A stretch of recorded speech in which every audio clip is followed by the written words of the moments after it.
Hello, hello. How are you doing, Samu?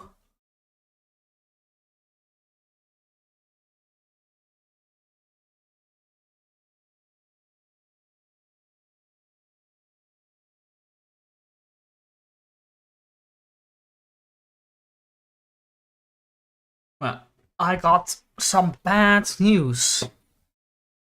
Though I really like Dungeon Keeper, it seems like it's too old to be captured by OBS. So unfortunately, I can't really play it right now. No matter how much I like it.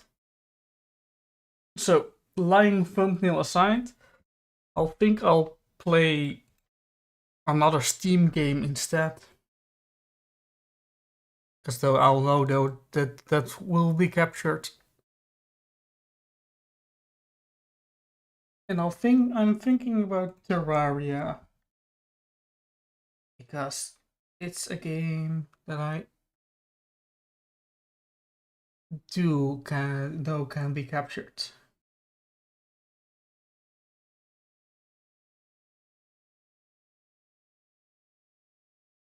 So yes. Terraria.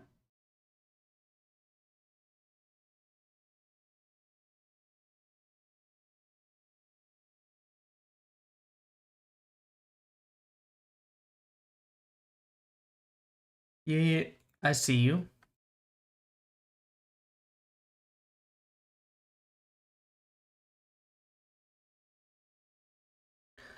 So yeah.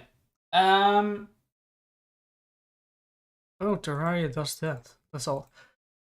Doesn't like when you click outside the window. Uh so yeah, it's a bit last minute. But unfortunately I have to do some quick last minute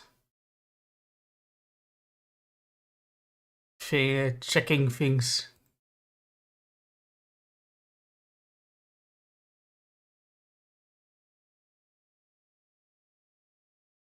Reverse OD stream?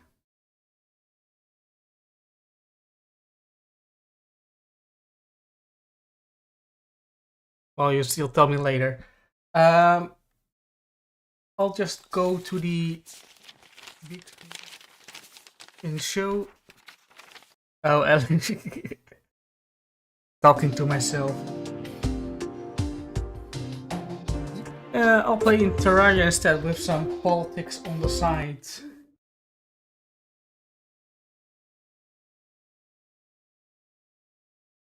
Let me just do one more thing.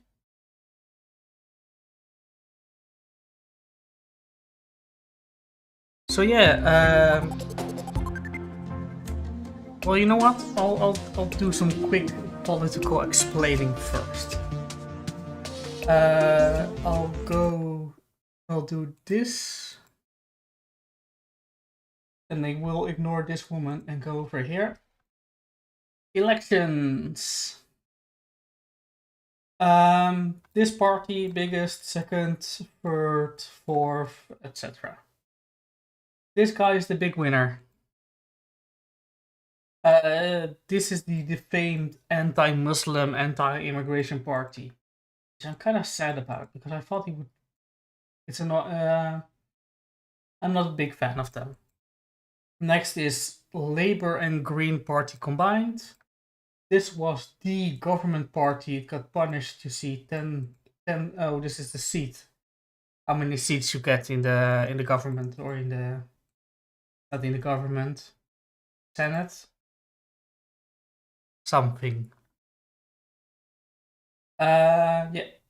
So they had 17. They get now 35. They had 17. They get now 25. They had 32. They now have 24. And this new party goes from didn't exist, and now there's 20. And this one has 24 and went to 10. So on and so on. That doesn't matter. Thing is, you don't just get to be the big shot because you have the biggest party. You need to form a government, and you need a majority. This is majority. So there are already some. Did I say something? No. This party is the biggest, but this party won't help them. This party won't join them. This party will. This party won't. This party won't. This party might. This party won't. This party won't. This party won't. This party won't. This party won't. This party will. This party won't. So unless this party changes its mind and this party changes its mind, then this could be a government. But this party doesn't want to work. These two don't want to work with each other, or more likely this NSC party doesn't want to work with the biggest party right now. This party isn't a fan. So at most you will have something like this, which you can see doesn't actually form a majority.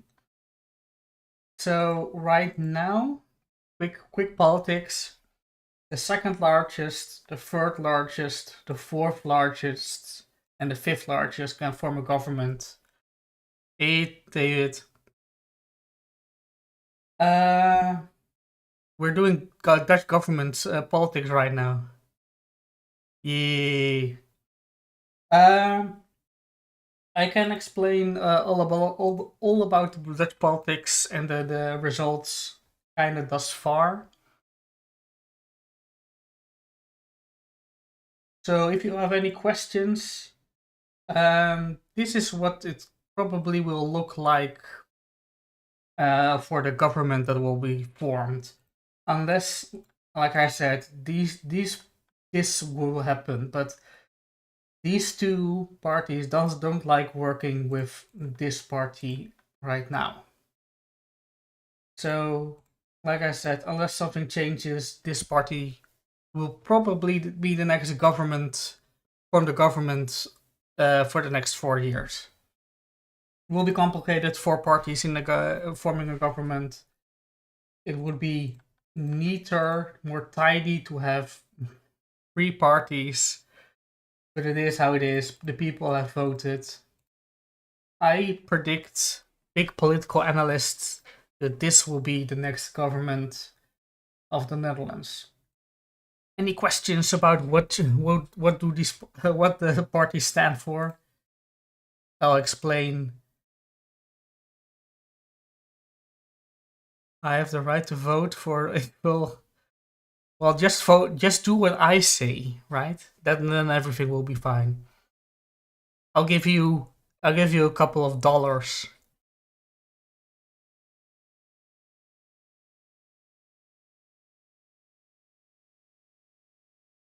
But this is a kind of a left to center Christian party right now. Always glad to help Samu. Well, I'll check. I'll look for nice moments while I play Terraria. Yep. And no. The Dutch government is really not it's not really The election wasn't about Ukraine at all. Maybe some little bit more context. The big party. I'm going back, guys. This party, VVD, was the biggest party for a long while. They were the center of the government. They had the prime minister, and they were in power they were consecutively in power for about 14 years. Now the leader is gone. He was damaged, too many scandals and whatnot. So there's a new party leader. Maybe. No. Oh, this might be fun. They're going to talk about coalitions and whatnot. Natuurlijk de hele tijd de lijsttrekker zal spreken over coalities, meerderheden. Dus we proberen het een beetje inzichtelijk te maken hier. Want hier so I'll do some quick live translating if I can. De winnaar natuurlijk. PVV, over rechts gaan we dan. 35 zetels. We doen de VVD erbij. So this is forming a right-wing government. Meer nodig. Als we BBB erbij doen, 7 zetels, ook dan ben je er nog niet. Daar is een grote partij, een flink grote partij nog voor nodig. Nou, NSC, de partij van Pieter Omtzigt, die al zei, we zijn eventueel bereid om over de schaduw heen te stappen. Wellicht die erbij. En dan zit je op een coalitie van that NSC party is willing to form a government. En ook in de Eerste Kamer. Ja, heb je daar in ieder geval een groot blok waar plannen mee in ieder geval uitgevoerd kunnen worden. Laten we eens kijken. I think you need to vote a left-wing party, actually. Free government money. We hebben 10 partijen nodig. Laten we eens kijken of dat waar is. Dan haal ik even alles weg. En dan gaan we kijken naar de VVD. Die zou dan samengaan met GroenLinks PvdA. En daar doen we dan bij D66... Nou, dan heb je nog een grote partij nodig. But this is een sociaal contract bijvoorbeeld zijn. Ook dan met 4 andere partijen zou je dus een coalitie kunnen vormen. Maar dan sluit je de grote winnaar van vanavond PVV uit. Die zou dan niet mee mogen doen. Iets wat al tientallen jaren niet is voorgekomen. Dus ja, ook niet echt voor de hand ligt. En een minderheidscoalitie, ja, daar kunnen we natuurlijk heel veel van bouwen. Maar laat ik er toch even proberen om toch een beetje een beeld te krijgen van... There's a kind of a party that's on the right. There's a part you can do a combination with kind of a centrist. En ik zeg, de BBB erbij, dan zit je op 51 zetels. Dan zou je dus iedere keer... Well, I wouldn't say it doesn't get affected because the migration was a big thing this election, kind of at the last minute, I feel. Dus ja, zonder die PVV wordt het wel een lastige klus. Yeah. Ja, terwijl wij hier praten over mogelijke coalities, zijn ze in het land natuurlijk druk aan het tellen. I'm going to lower them quick. They're going to talk about election turnout and whatnot.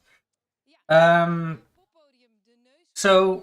The different from the US, Netherlands politics, external situation. The Dutch politics is mostly kind of inwards in general. European Union.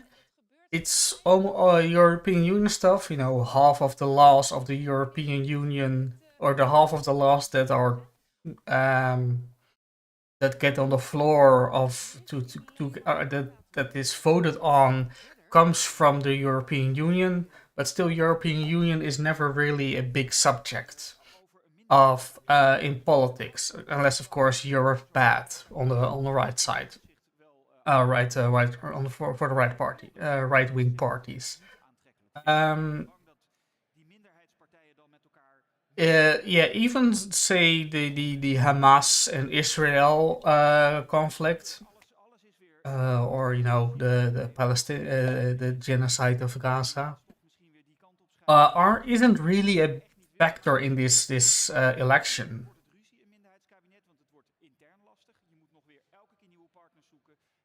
Yeah, it is. It's more of an internal issue, but it's the most external, really, that I can mention. Like the Israel, Hamas, Gaza. Wasn't really a subject. European Union, it's too big or too small or whatever wasn't a thing in the election. Ukraine wasn't really a thing in the election, or in the campaigns. So yeah, it's kind of inwards most of the time, and I feel that's it's my gut feeling that's mostly true of all small nation politics, right? What can you do about some big external? What can you do about China? I know the America loves to talk about China, but what can you do as the Netherlands against the big China, or whether form a policy on China? You really can't. So you do some European-wide stuff. Only, of course, only the superpowers have the luxury of bothering, be concerned about such wide conflicts. Well, yeah, like I said, I don't think the Netherlands is necessarily a very domestically centered oriented country. I think that's more of a thing just because it's a small country. I mean, I might be wrong. I think I have the feeling that a country like Germany is more, European focused. But even then, they are also on the big immigration politics right now. So who knows? I think the music is way loud from Terraria. I'm gonna change the settings a little bit. Here we go.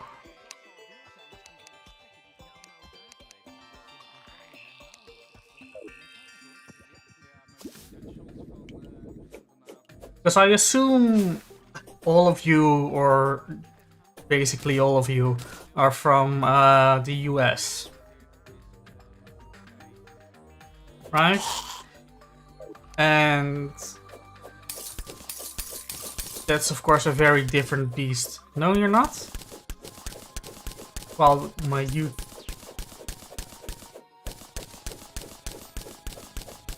Damn, I'm shook. I'm deceived. I've been deceiving myself. But yeah, which countries are you from?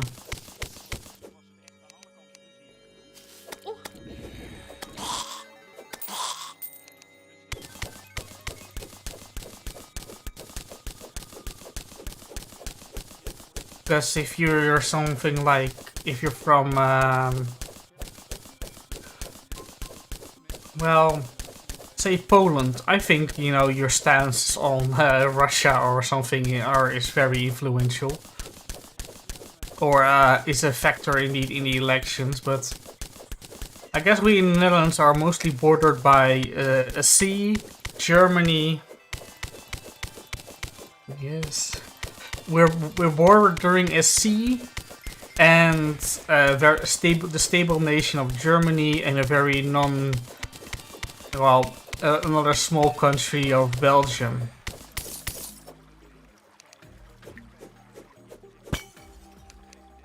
So we are not really threatened by any powers nearby. Even something like the UK. Big trading partner, but we're mostly aligned in interests most of the time. It's not like we are gunning to go to war or even have that much of a thing one way or the other. Asia. Yeah, I am.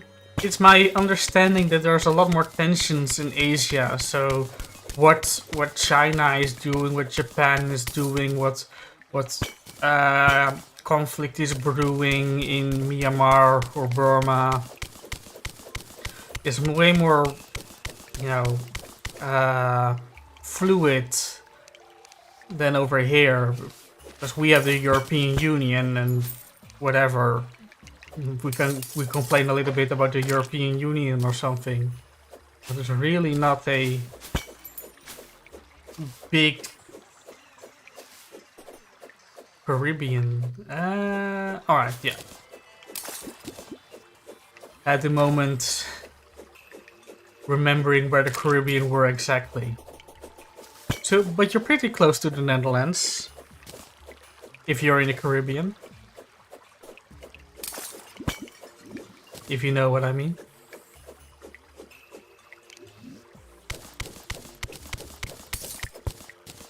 I assume that if you're in the Caribbean, that you're also sometimes concerned about what the US is up to.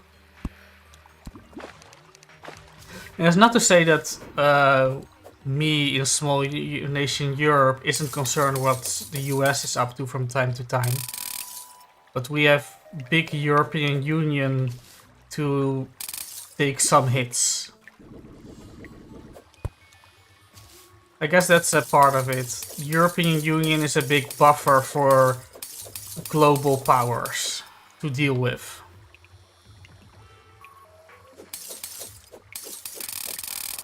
So if, you know, Trump is annoying to have for Europe, but even if Trump would be president again, he can't do super duper, well, he can do a lot, but he can't mess with Europe too much because Europe can punch back. Right? So it's kind of that deal. So it's a privileged position in that sense.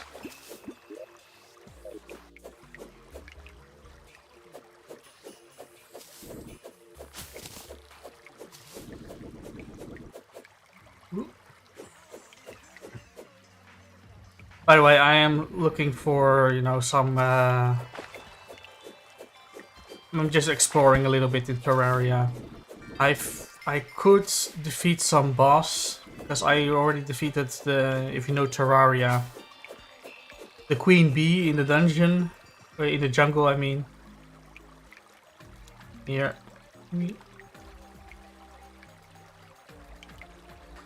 So, I'm just trying to look for more sea chests, water chests.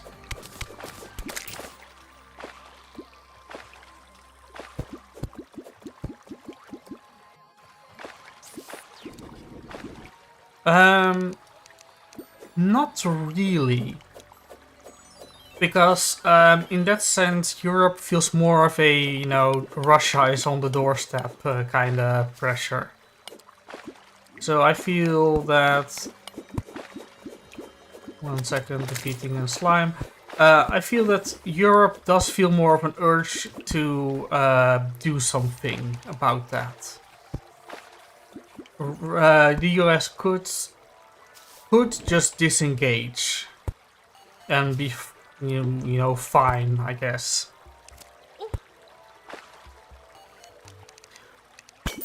I don't think that the dollar would become worthless because, you know, there's a lot of institutional power behind it.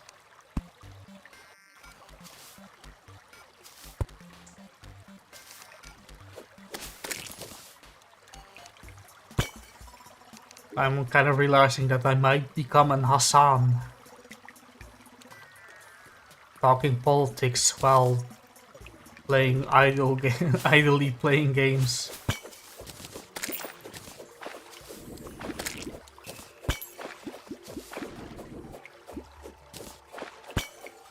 Oh no, yeah. I guess if Trump is president, you have to worry about everything, including nukes, because he doesn't really seems like a smart individual.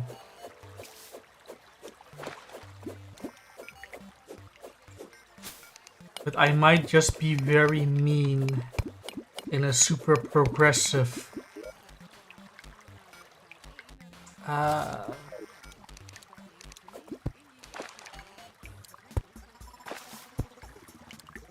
Is lady saying anything? Oh no. So this is let me quickly.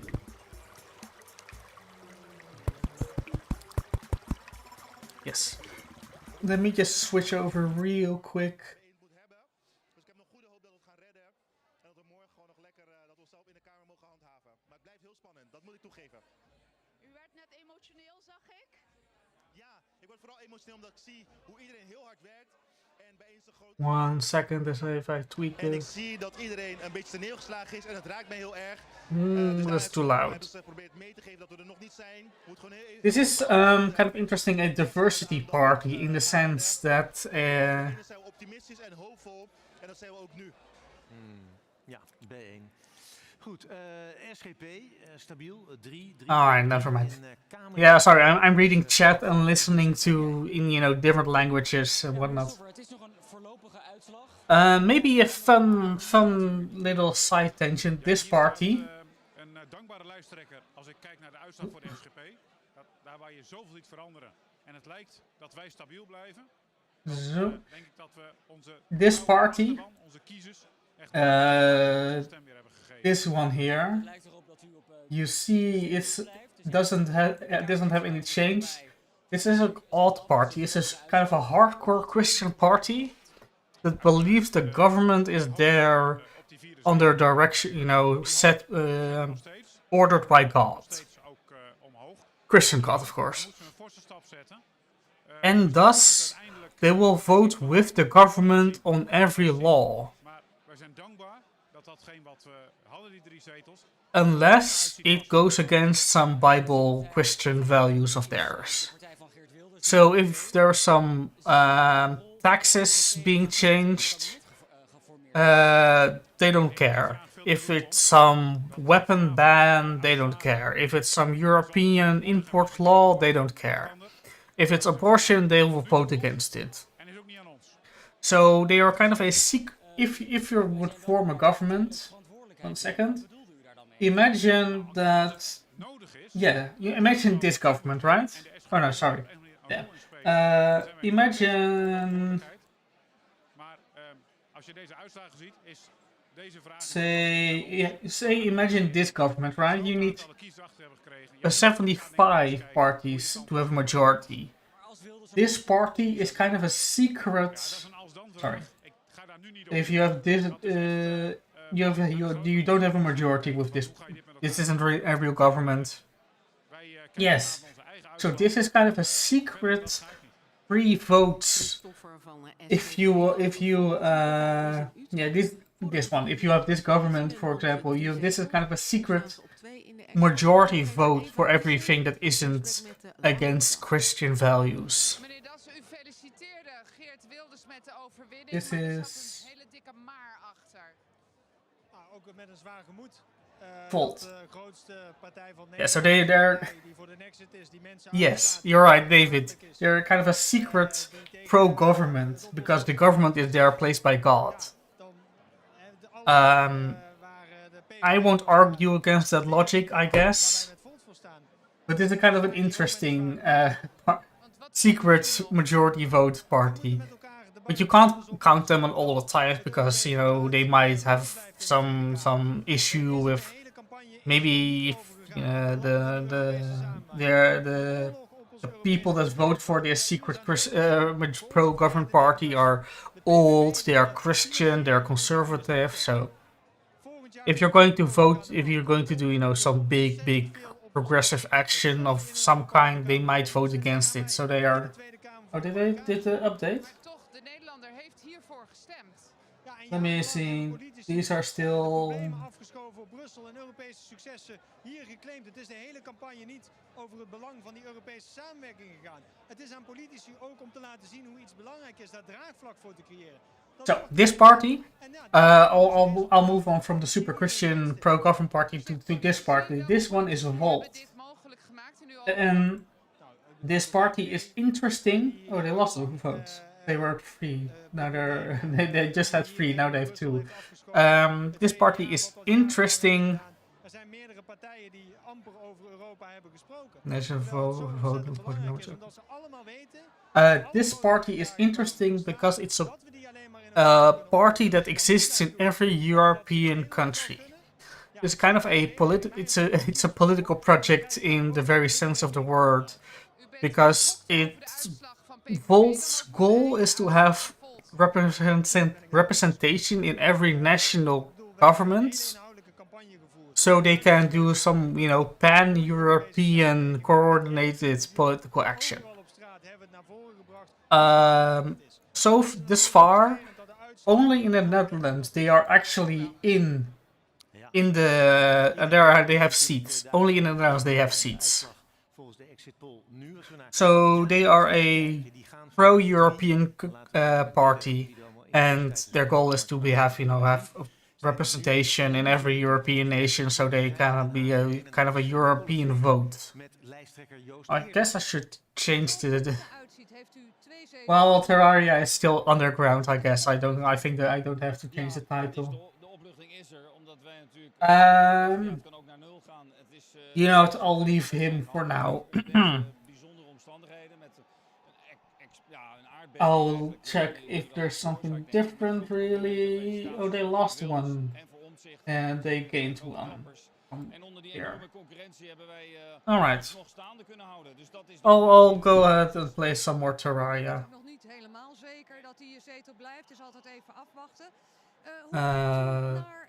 Going down.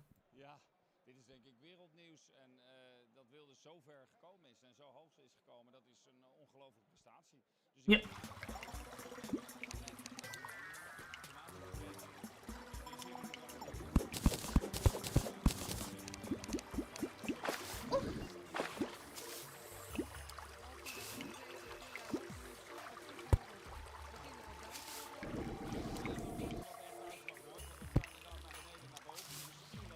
It sounds kind of a spin-ass party. But since the Europeans are fair, they're going to be fair kind of going well with each other. Yeah, so it's kind of an interesting concept, really.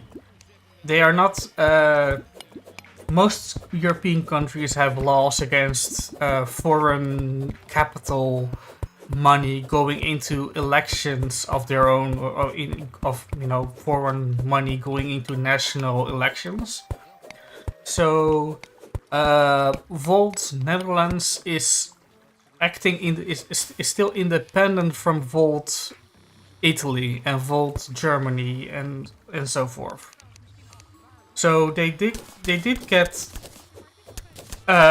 votes on their own. Oh, something will turn on. 1 sec. There we go. Yeah, so they did get there on their own power, mostly. Of course, they had some support from, advisory support, but no money support. They're an interesting idea, and I wouldn't mind more European coordination or more votes in other countries, or even, in Parliament in the Netherlands, because European Union is still kind of a side thing. Even though, like I said, half of the laws that reach the chamber and get voted are first decided in the European Union. So some more awareness of what Europe does and how many laws and go through there to the national governments is welcome. But the guy... Ooh. 1 sec. Oh, I missed most of that explanation. Multi-screen setup. That was a bit from, of course, where the voters for this new party came from.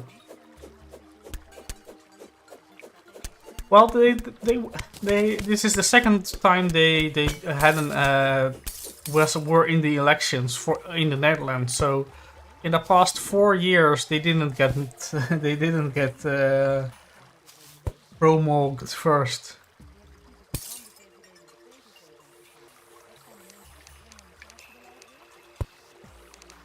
I'm kind of disappointed I can't play Dungeon Keeper. I really wanted to. It's also a little bit more quiet game. less paying attention. I could look away more. But I'll just chill, play Terraria, digging some tunnels, filling out the map.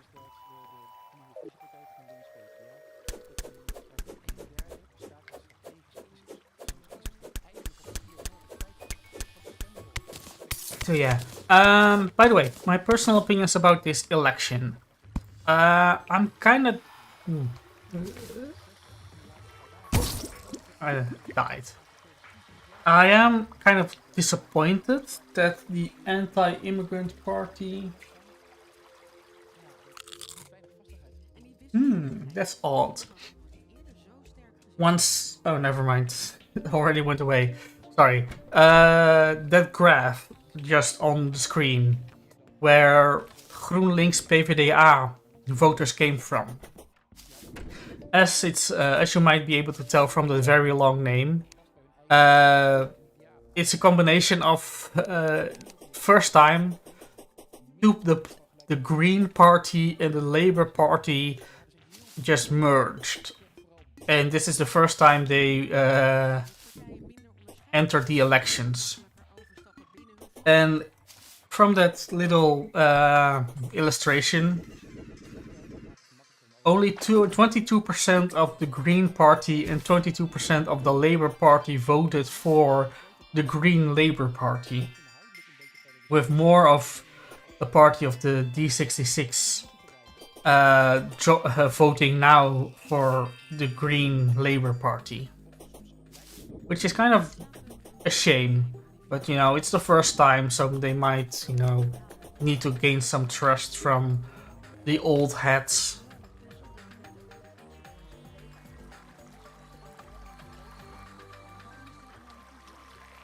Oh, I'm mostly left. There is the... One sec, I'll find a quick safe spot.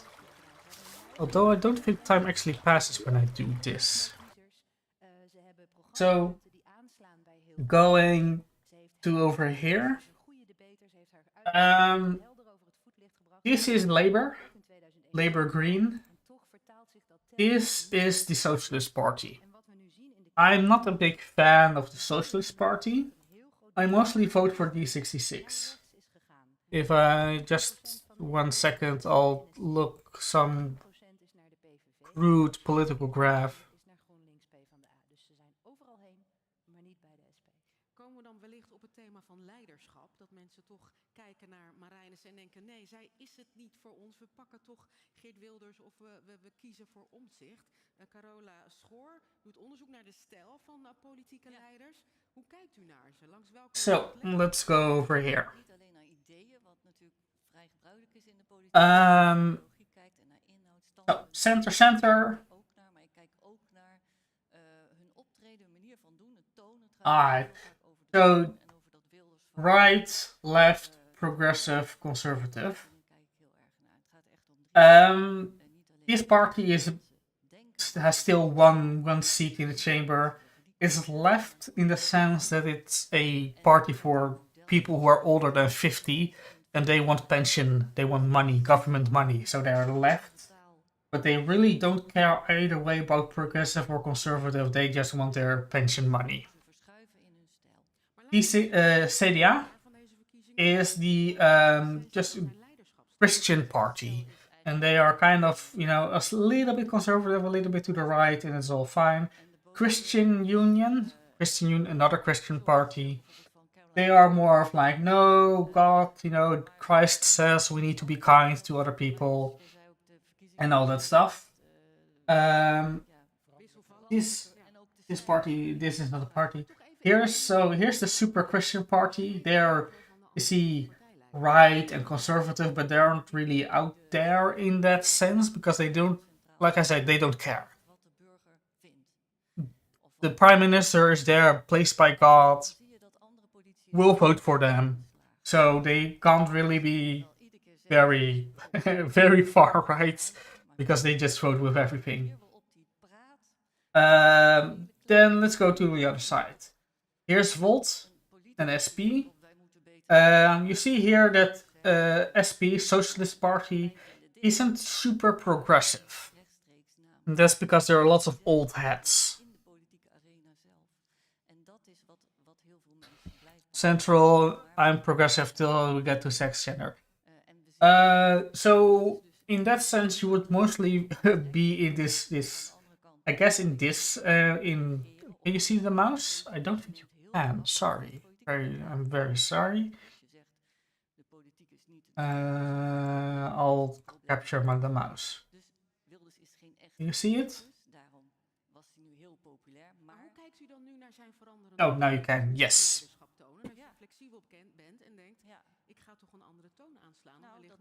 Well, maybe it's delayed, but like I said, this party is here to collect pensions.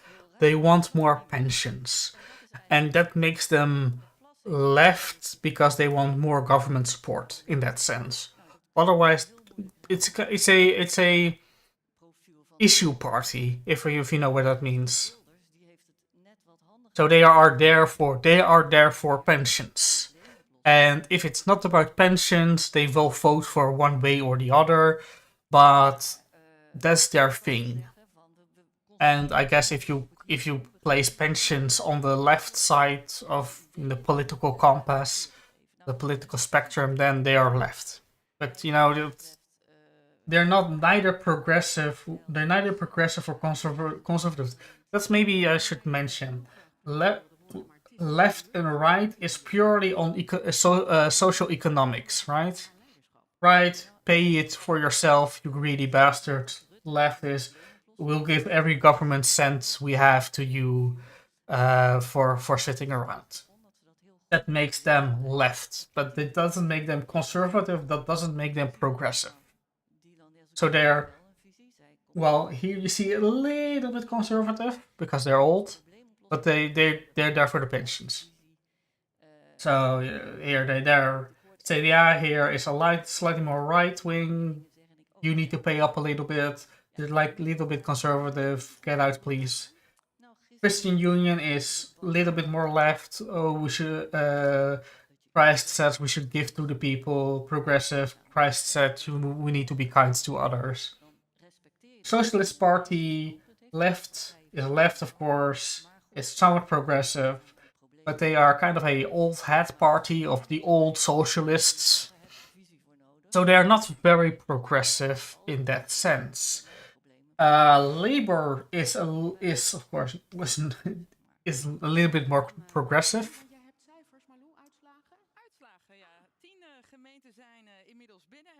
Is it?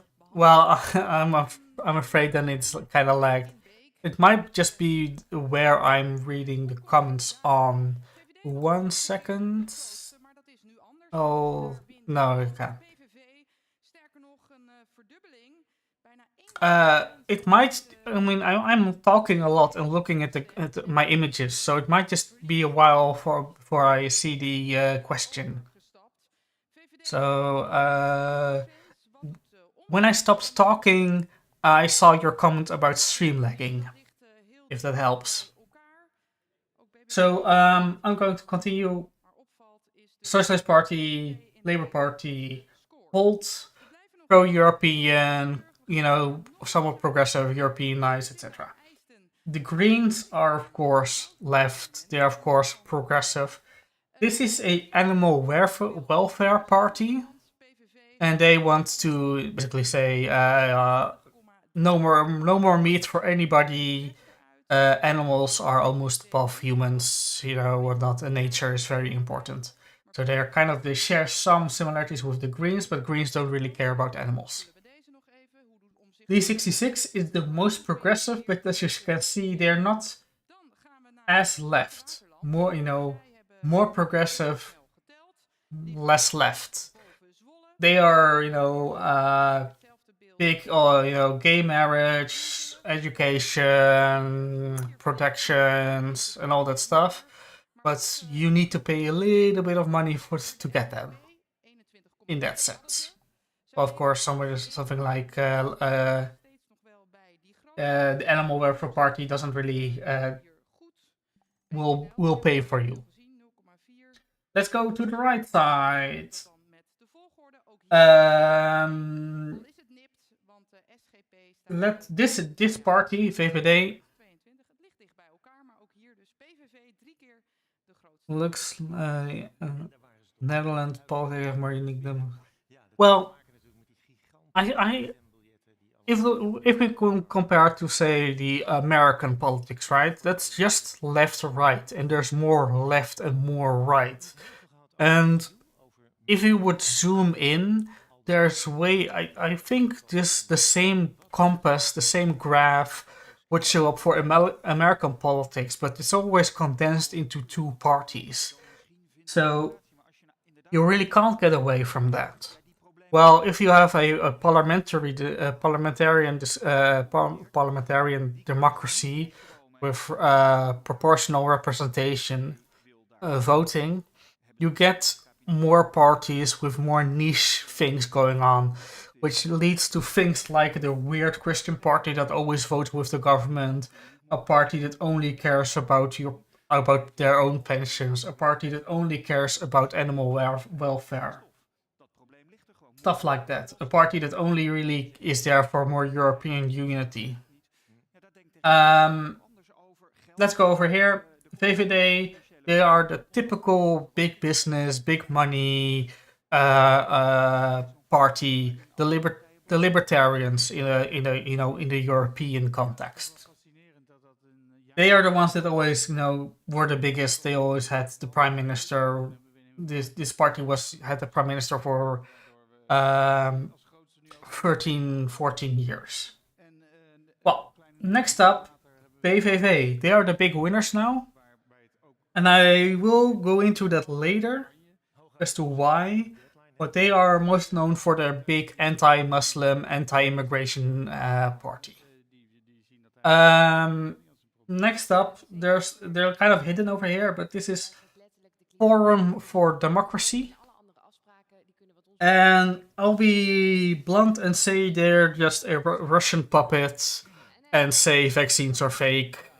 Unless the government says, no, don't worry about vaccine. Or unless the government says, if the mainstream media says, well, those vaccines are suspicious, then they will say, these vaccines are completely safe. And when the mainstream media says, oh, these vaccines are fake, then they'll spread around big vaccine denial. So they're just kind of a destabilizing, in my personal view, kind of a Russian puppet. En wat je veel ziet bij nieuwe partijen die hun nek uitsteken en mee gaan doen. We zagen het eerder bij Wilders, we hebben het lang geleden bij de LPF gezien. We hebben het bij My country has 18 parties, but in general, kind of left or right, changes the bill. Right, changes the nation or politics nature. Well, I'm then interested in how it actually works, because maybe at some point we just force labels on them, right? And maybe because the nation is very structured differently, that might be sorry, that might be a reason why the labels doesn't apply as is. Or then the normal labels don't apply. I'll just cover this 21. They are an offshoot of the Russian puppet party because they thought, well, we're being very Russian puppety. We don't really think vaccines are fake and Bill Gates is implanting microchips in us. So we're going to be a party that's normal. But still, government corporations should have all the money, and government should disappear. Well, they, in the sense, of course, that companies should take over the role of government. They're that kind of party. Let me quickly check over here. Or what are they saying?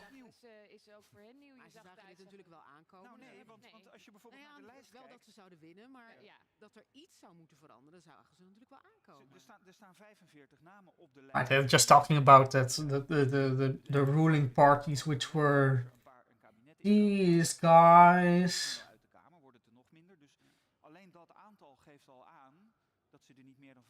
Yeah, this was the government first. You can see they lost like half of their seats. Het is sowieso natuurlijk But like I said, van de problemen. En nu gaan de andere partijen naar hen kijken van, nou kom dan maar eens Maar daar hebben we twee partijen dan van. let's see, this one, same. Sterk doorgezet op wat allemaal They lost one vote. Die partij is zo nieuw. Mensen die met een heel idee, een eigen visie, maar ook een eigen kennisvlak. De ene is heel goed in pensioenen, de ander weet heel veel van de Belastingdienst. En die komen allemaal nu bijeen en die moeten eigenlijk... No, they're getting closer. Daar moeten ze een soort van... These two might switch places on from who's bigger. GroenLinks, PvdA or VVD. Hebben ze dat soort fundamentele gesprekken? Oh, sorry, David. Which party do you mean? Are you? Well, if you're talking about opposition parties, I can't draw on this. Let me very crudely get paint. And nog niet echt goed doordacht. Nou ja, ze hebben wel samen dat verkiezingsprogramma geschreven. Dat kan je dan zeggen. Die van Heijem geschreven, hè? Ja, maar ze zijn dus samengekomen in een landhuis en daar hebben ze lang per onderwerp en dat was copy paint. There we go. So the government was this one, this one, this one, and this one. These four were the government. And the rest of all of them were opposition. Huidige voorlichter die nu ook de Kamer is ingekozen, Henk Vermeer. Bij de PVV heb je eigenlijk altijd alleen te maken met Wilders die de beslissingen neemt. I'll switch back to the... Met of Omtzigt of zijn nummer 2 Nicolien van Vroonhoven. En dat is tot nu toe het groepje bij die drie partijen. En die krijgen nu een enorme... die komen in het centrum van de... I made a mistake. It was this, the C, and... Where did they go? Is it wel wat deze partijen eventueel kan verbinden, is dat ze zeggen, ja, die bestaande kaders waarin CDA. gedacht, This was the governing party. And now they can't form a government, so big shake-up, and I still kind of believe it's going to be this. Otherwise this, but people don't really like each other here. And I'm hoping this, because this is kind of a party that wants to ban school, ban the Quran and kind of, anti-freedom of religion and all that stuff, and anti-immigration. Not a fan, as people say. Het zou wel een hele bijzondere constructie zijn. De VVD gedood. Het is ook een hele bijzondere... Yeah, pretty sure this just freezes time when I don't have the window open.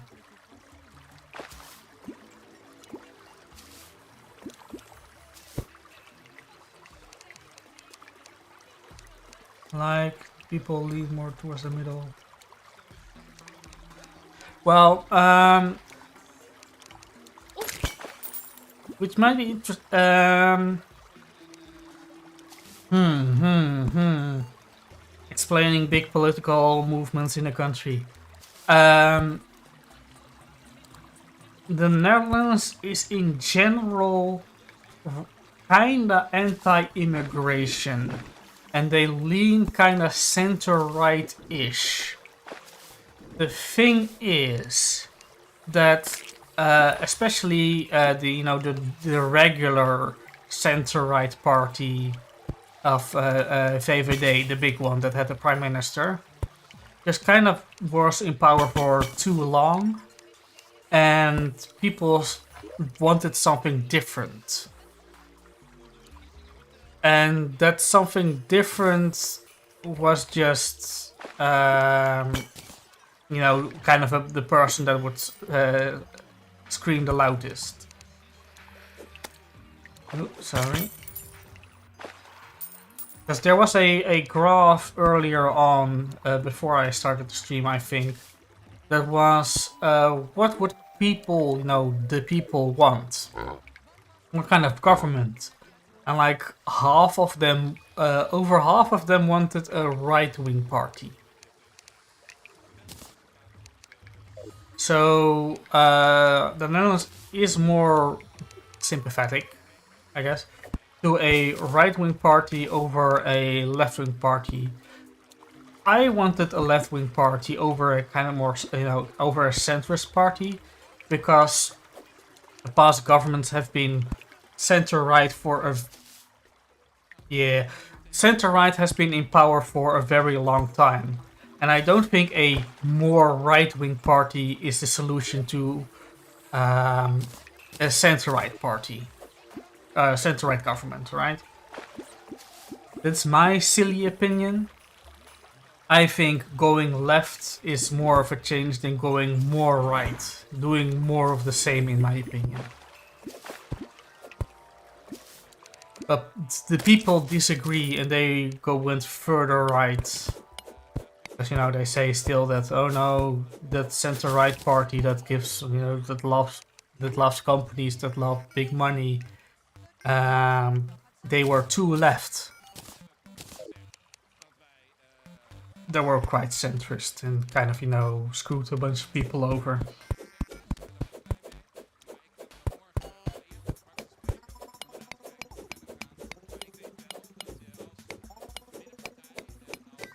Yeah.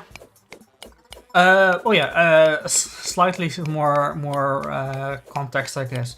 So the people wanted a change, and this party that is now the biggest is here for not forever, but for a very long time already. So it was kind of a ready, and they were already, a very long time saying, oh, we're government bad, blame immigration, blame the foreigners, etc. 1 second as I kill. What changed is that the VVD, the party that was in power for the longest time, and is still the third largest right now, said we wouldn't mind forming a government with this party. Which means that everybody who wanted a change now saw a government that would potentially, saw the party that blames the immigrants and was never in power for the past very long time, now suddenly had a possibility of entering government. So the more right-wing option was allowed by entertaining the possibility. So their protest voice became possible to mean something, right? Because otherwise, if say, in my opinion, say they just said, nah, they crazy, banning all foreigners from entering the Netherlands, that's crazy talk, we're not going to entertain it, then that party, and we're never going to work with them, then that party will just be on the fringe forever. But because they entertained the possibility of working together with them, the big protest party now suddenly had a shot of, being in control. That made it more an attractive pick to vote on, because it might actually mean something. So it's kind of just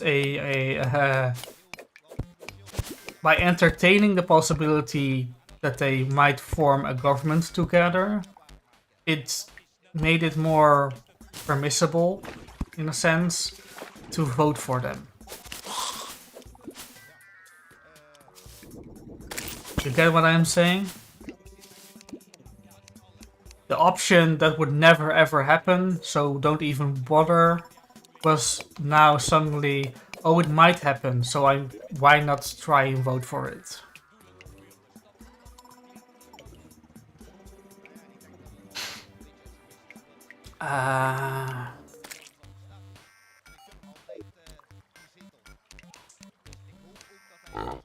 Well, the crazy anti-immigrant party kind of soften their stances, and they were always kind of big, or they were always kind of there, but never big enough to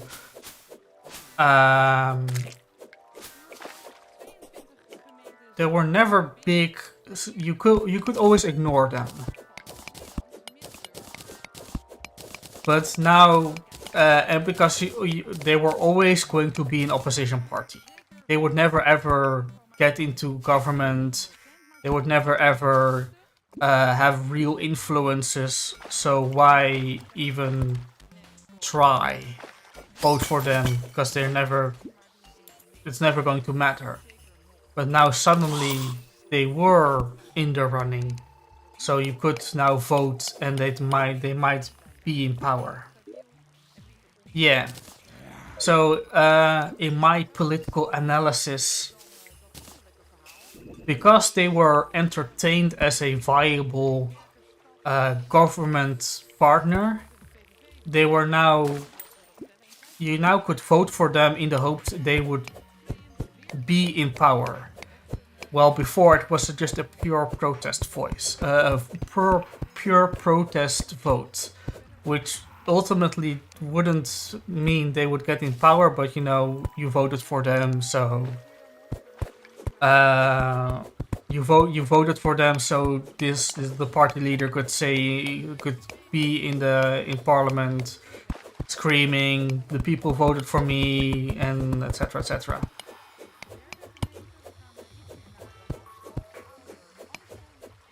Yeah, like I said, they were entertained as a serious option, so people now seriously voted for them.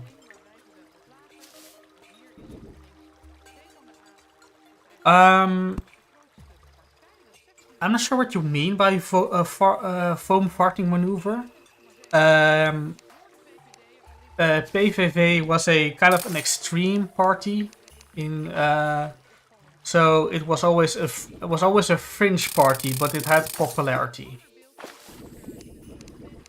Now it was entertained as a serious option, so the people who would like to vote for them but never did because they would never get any power, well, those people now could vote for them because they were maybe a serious contender. They would get into power maybe. So in my political analysis, the big established party made a mistake by entertaining them as a serious partner, because that, like I said, allowed them to be a serious partner in government. They made their own enemy. Because I think if they never said that, it would just remain a protest. A fairly big protest vote, because people vote for it. But it would be still not large enough to be trouble. And well, I guess the big anti-immigrant, anti-Muslim, blame all the foreigners, did soften his stance a little bit. I'm not really convinced by that. And I such a big vote doesn't inspire me that he'll moderate or, calm down. Because now he has the big vote, so now he can be all extreme again. Let me quickly move over and see if anything changed. Over 40 tot 50%.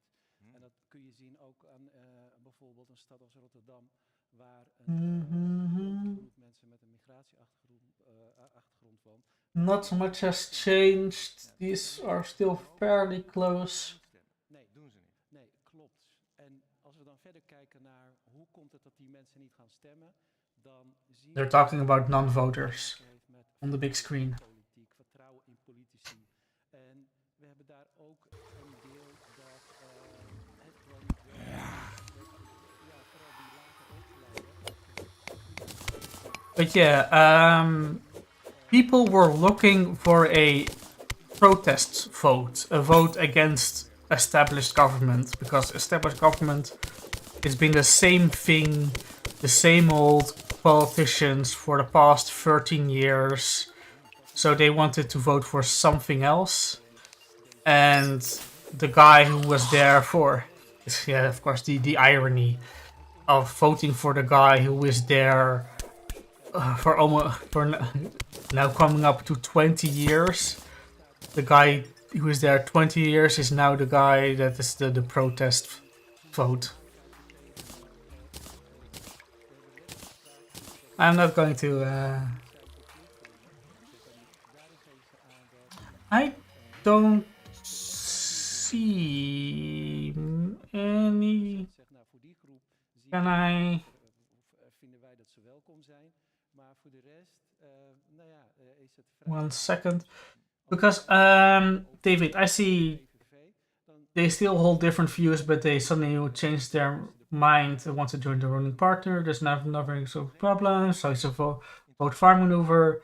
I wonder some of my chat doesn't show up. Did I use a bad word? I'm using the pure and simple standard settings. I don't... If... It ain't me. Ja, de laatste 2 jaar is het wantrouwen enorm gestegen. En dat is echt een reactie geweest op eigenlijk het falen van de politiek. Er wordt vaak gezegd er was een vertrouwen. Yeah, sure. Het is een betrouwbaarheidscrisis. Want Post ahead.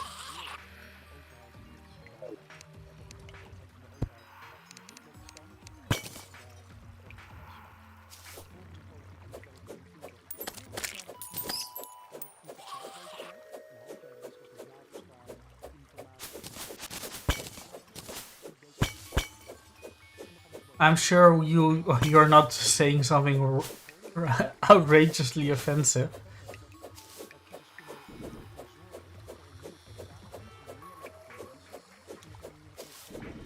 Doesn't seem a thing you would do. Doesn't seem like a thing you would do.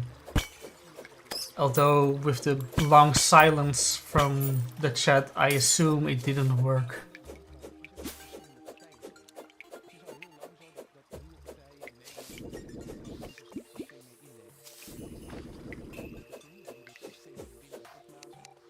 But I remember I had a similar problem at some point, and it was kind of random. Almost random.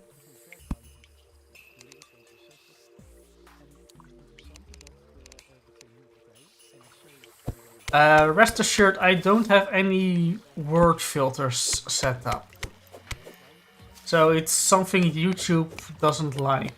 It's something YouTube doesn't like. Should emphasize correctly.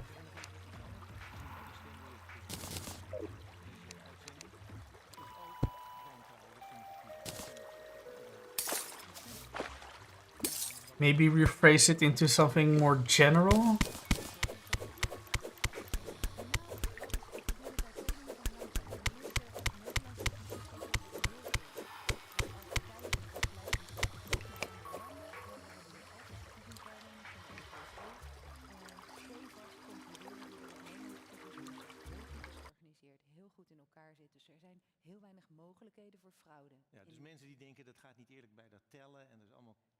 They're talking about voting and how secure and not secure it is, and it's pretty secure. Don't worry about it. Although, you know, of course, the big semi-anti-government party is the big winner, so it's kind of odd that...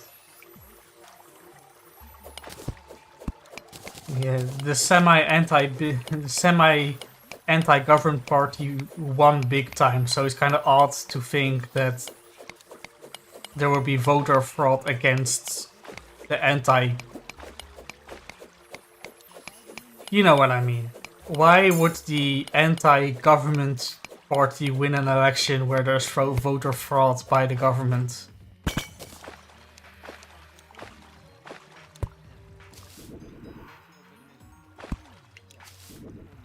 But yeah, next, I'll promise, I promise that I'll look into if there are some strict word filters active, or if I can look up some, yeah, general YouTube auto moderation thing.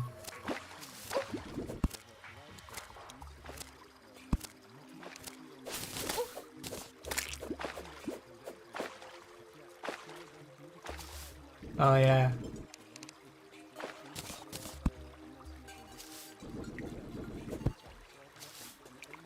The most voter fraud thing that went on was that you get sent in the mail a pass that you have to present to the polling station to vote. And 3 of them got their pass returned when they should have been collected. So 3 people could potentially vote again, even though those votes would be later. Those votes would be erased later on in the second counting. You know, the follow-up validation counting. So don't worry about the voter fraud in the Netherlands. What was this? This is very hot. I never encountered this before.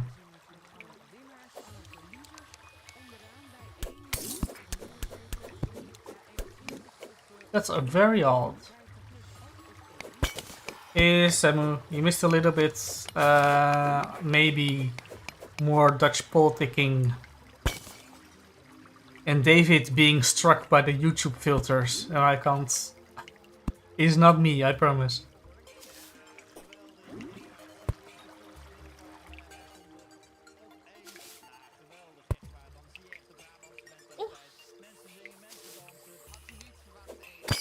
The voting, the polls, the exit polls haven't changed very much in the meantime. It's still Labour, Greens, or still... How many? Still the same. The anti-immigrant party is still has still the most votes. Yeah, Labour Green Party still is the second biggest. The governance, the party that's been in government for the past over a decade years. You know, the thing is that it really isn't. It never. I say this as a huge leftoid, I guess, but immigration is never really a problem in numbers or you know, effects. There are small problems here and there, but never really that would, you know, take away somebody from the Netherlands ability to work or, you know, stay or something. Still, it's of course a very effective tool to blame the others for the problems you have here. That's basically what that's the truth. It is the truth. It's very easy to blame the people that can't talk back. If you blame big companies, then big companies can come back with PR firms and lawyers or whatever. But what this immigrant is going to say, they might not even understand what you're saying.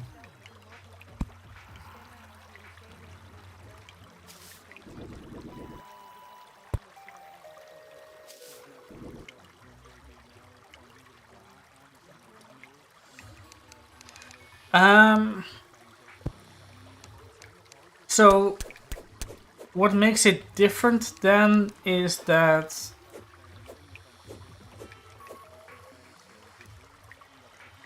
1 second. I'm going to do something slightly risky. I might blow myself up again. Hey, it worked. There is a problem, I guess, with migration in that we're kind of close to Africa and the Middle East, and there are problems there, and they come over the Mediterranean Sea.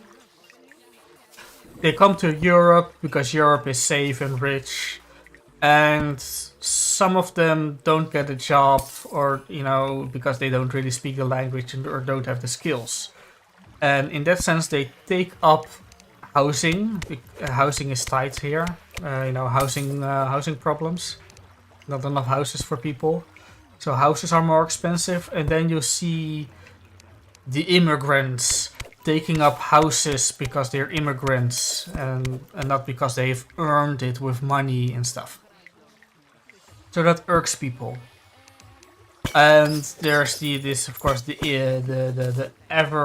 forever fear of the culture being changed because the immigrants mostly stay together, and eventually a whole street is nothing but immigrants, and then they don't speak the language, and you hear them talk their own language amongst themselves. You don't understand, and that's scary. And they have different values. They don't think Christianity is all that great, or whatever other value you have. So in that sense, there is more immigration, but it's all fine in the end. It's not unmanageable. What is more of a problem is because immigration is kind of a thorny issue, that the facilities for immigration are always underfunded, because if you give money to immigration, that's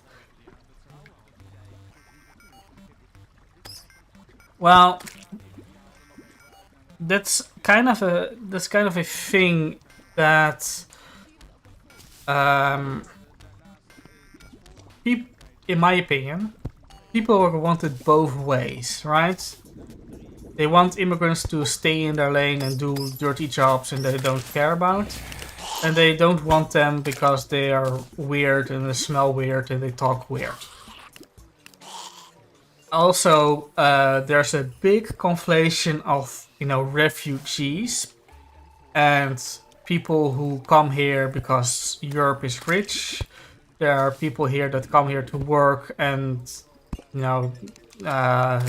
just to work and nothing else.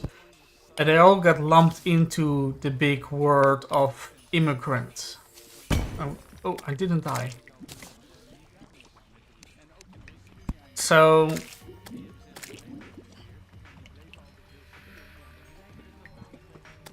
it's a big conflation, right? Because if you just pure look at the numbers of how many foreigners get into the Netherlands, it's a big number. And then if you show an image of a refugee, if you then say, there's this many refugees, and then grab a headline of some person from Afghanistan attacking somebody on the streets, a native Dutchman for whatever reason, then it's of course the immigrant attacks the Netherlands man, and therefore we should get rid of all of them. Even though, of course, the majority of the immigrants are from other European nations. Most immigrants come here and have a job very quickly. It then becomes it's a numbers game, I guess, in that very many of them don't cause a problem ever. But there are a couple things that cause a problem, and then there's joblessness and homelessness, like I said. Ooh. And then you get kind of jealous that they get a house because they're refugees, and you don't. And then you, like I said, then you see the news, then the news article of how an immigrant that didn't even that came from Turkey, not a refugee, then that attacked somebody on the street because he was addicted to drugs and he was homeless. It all becomes the same thing.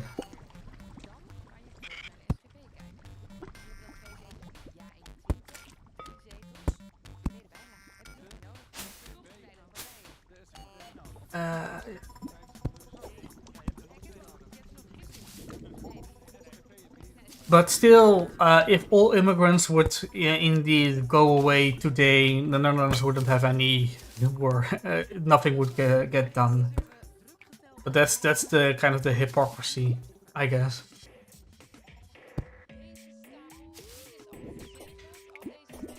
And yeah, of course, nobody cares that the cleaner doesn't really speak the language, that your barber doesn't understand everything you say, that the construction worker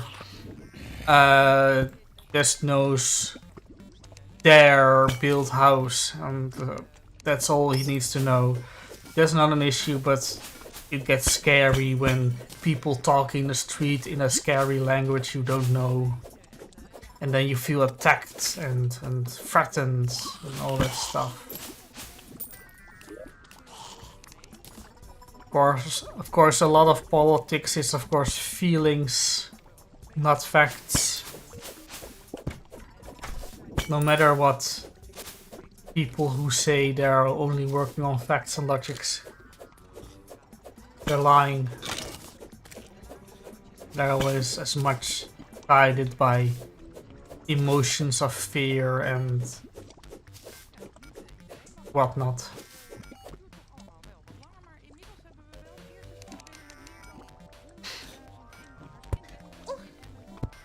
Oh, there's an enemy. Are they saying something? Oh, these are regional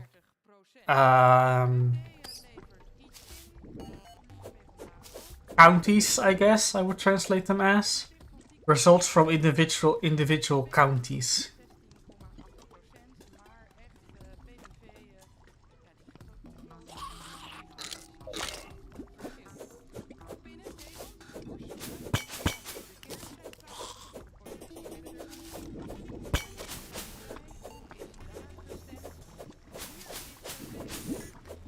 Yeah, we were slowly getting actual results instead of exit polls. I kinda disagree with that a political party can only be as bad as its voters, because the politician can lie, right? If the politician lies about who he is and what he stands for, then yeah, the party is worse than the voter. Ooh, almost dying. Oh, again, almost dying.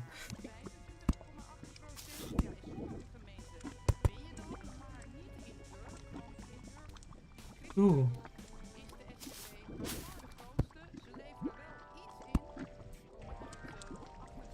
I never encountered that kind of trap that dropped lava on you.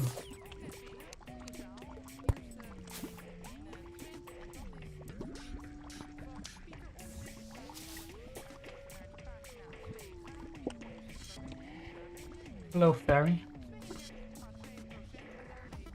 Where are you going?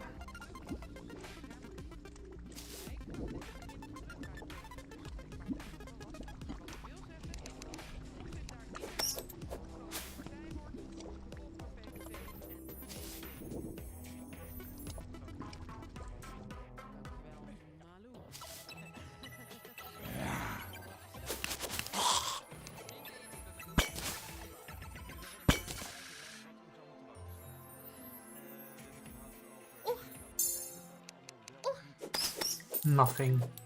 Wasn't really worth it. I would rather have it lead me to a chest.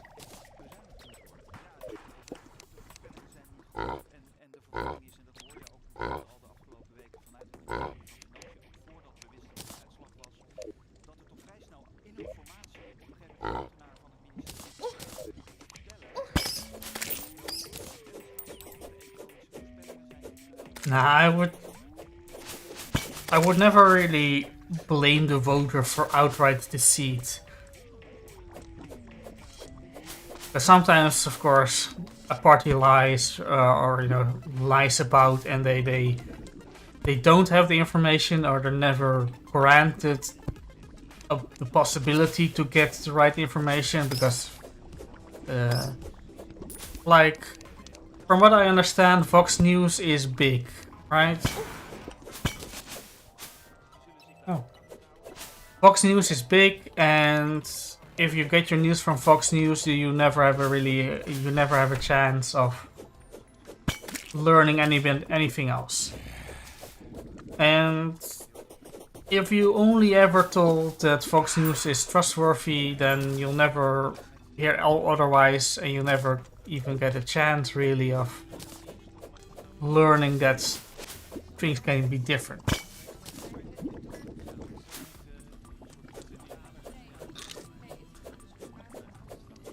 I guess if you blame yourself for falling for a scammer, then that is in line.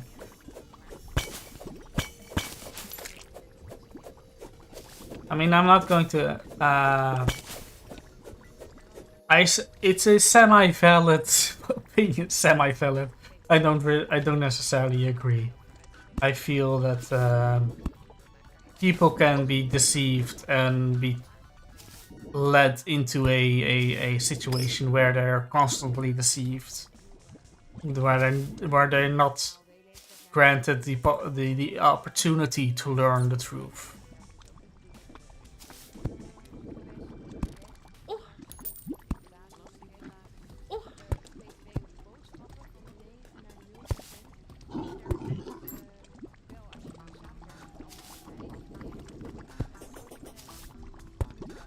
So I'm going to say again, I'm disappointed that I can't play Dungeon Keeper instead. I kind of wanted to go further than I really ever did as a child, because as a child you play a game the same 5 levels forever and you don't mind because you're just a child. Yeah, of course. If Netherworlds was here, he would object to the half of the things I say, because of course he's more on the right than I am. Right, he's more right-wing than I am, so any left-ish opinion that I have, he might object to. That's how it is.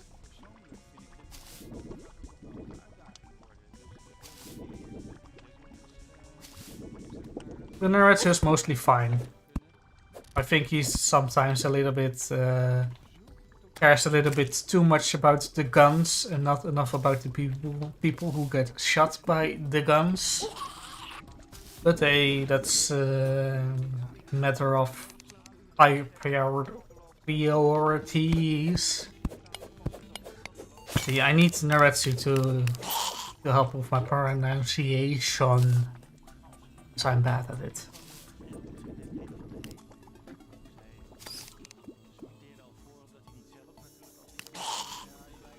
Ooh, I keep throwing myself into lava. By the way, since I'm just playing something to pass the time while listening to the Dutch politics, do you have something you want to see me play or do? I am your entertainment after all. I should make an effort to entertain you. Yeah, of course. And then I guess I'm not very much in a debate mood anyway. Like I'm really ever in a big debate mood. Find it mostly a bit cringe to do big debates. But I might be willing to do some sometimes, but no. Can't go overboard with it. That's cringe, dude.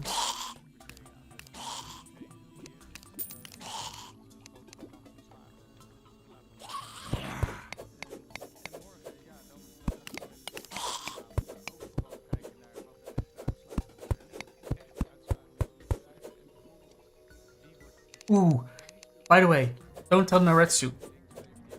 I've bought a capture card, so I can play Switch games. Oh, is that a bag of money? It is. Never noticed them before. If they were there before. I bought a capture card. I can play Switch games, and I have a lot of Switch games. And I'm ashamed to say I bought a bunch of them and I haven't played them all. But yeah, I can play Switch games on the Switch and stream them. Real gamer stream hours. And I have a bunch of them. I didn't get Super Mario RPG, the new one. Ooh, damn. You're only here for my politics analysis. That's alright. Samu, if you're still here, you also can have an opinion. If you want. I might play Suika game. You know, the popular VTuber game for the moment. Oh, there's a dead corpse. Ah. Then, do you want some anime opinions or discussion of my specifically? Because Naretsu isn't here.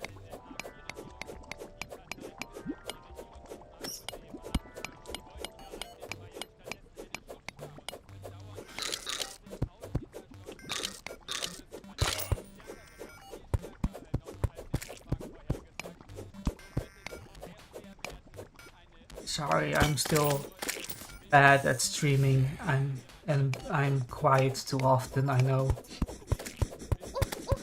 That's when you're focused on gaming or whatnot and looking at stream. But yeah, like we said before, I'm doing a stream right now, half doing the Dutch politics because it's the elections, and and to fill time for because we can't do a stream at the end of the week as normal. Next week should be normal again. But for all of you, I'm doing an extra stream.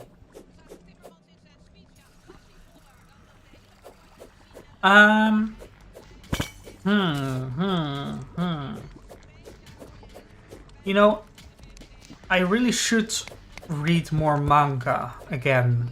Because I started way back when as a mostly manga reader. And then I kind of fell into a... Well, not anime only, but mostly anime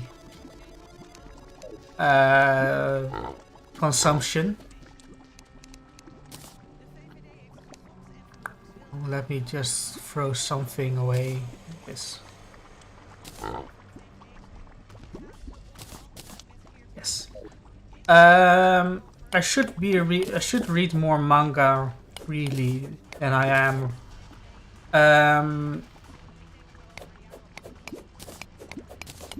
But I do read sometimes. Sometimes still. Like Knights of Sidonia. It's an old one by now. But I really like that one. Good ending. Anime was nice. I mean, it was 3D CGI animation with a very low frame rate. But I thought it was possible. Entertaining. despite low frame rate. Oh, it's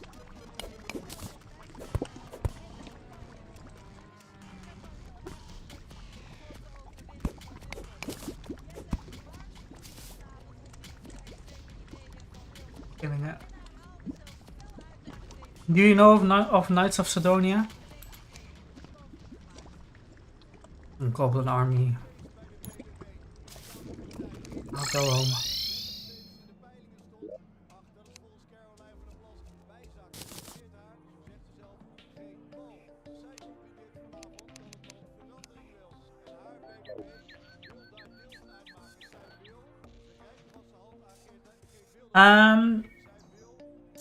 I read a Korean manhwa a long time ago. I believe the title was Black God.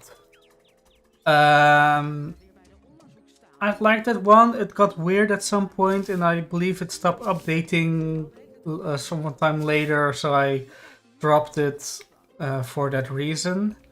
But I liked that one. I never really read any Chinese manga. I'm doing the wrong pronunciation, I guess.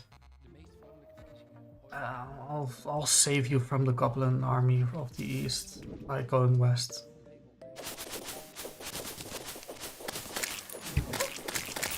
I can't have a real opinion because I don't know enough, really.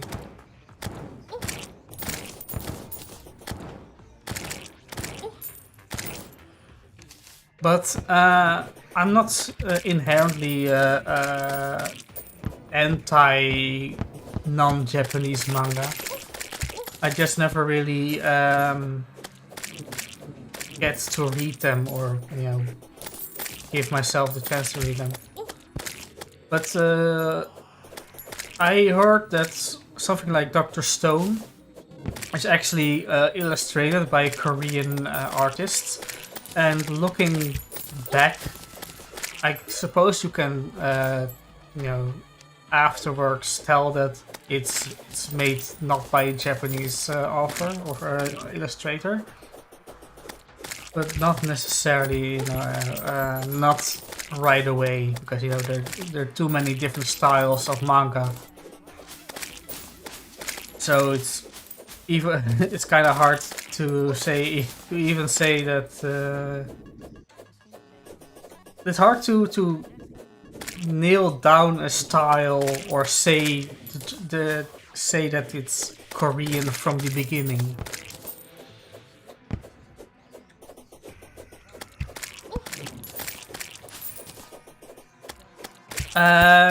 You're unfortunately right now the expert on how on the manga and their different styles.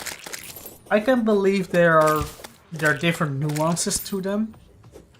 The meme is that of course the Japanese way of writing is 1,000 lines of explanations about how powers work, while Chinese don't care about how the powers work specifically, but they'll go forever and ever about their feng shui and their chakras and the cultivation of their powers or the person. Well, the Japanese protagonist is a guy with powers, and in Chinese it's a guy reincarnated, etc., etc., etc., 10,000 years, blah blah blah blah blah, and the power. Different cultures, different things that are important to people.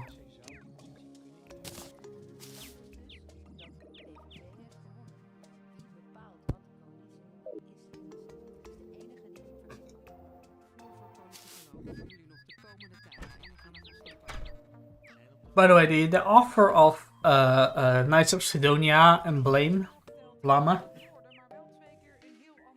is doing a new manga, and I didn't start it or anything, but I'm kind of interested in how it would go.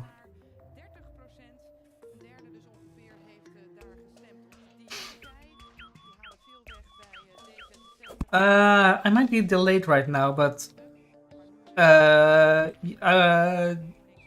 the way how fighting is treated, like in Japanese manga, there will be endless explanation about how the power actually works. While in Chinese book works, it will be all explained by quick fighting, and then it's about how their big morals or big philosophies are the determining factor. Big generalizations, of course, but maybe there's some truth to that. 1 second, I'm boringly going to sort statues. Anime, favorite anime. Not often, I would say. But I don't really skip in manga or anime anyway. But if we're going to talk about fight scenes in manga, I'm still impressed to this day about the fight scenes in Negima. If you ever read Negima, there's at one point a big tournament arc in Negima. 1 second, if I can find some chests, otherwise I'm going to make a ammunitions chest.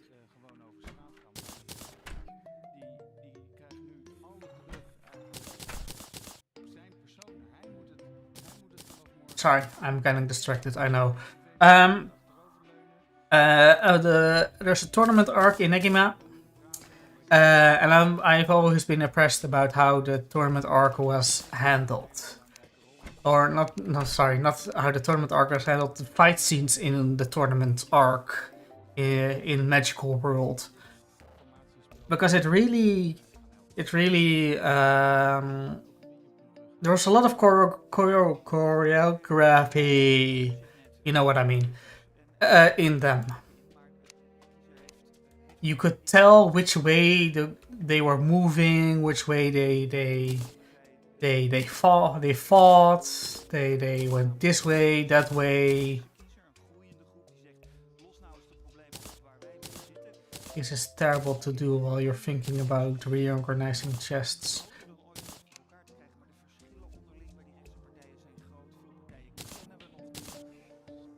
I should really stop and focus on one thing instead of doing this at the same time.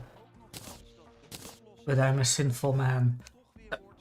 Yeah, very impressed by the choreography, and I never got lost in them. So, yeah, oh, you know of it. That's nice.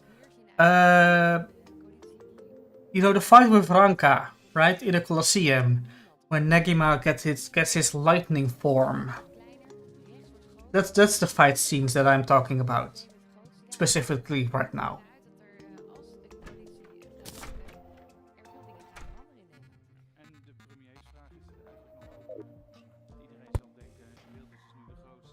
If you still remember them.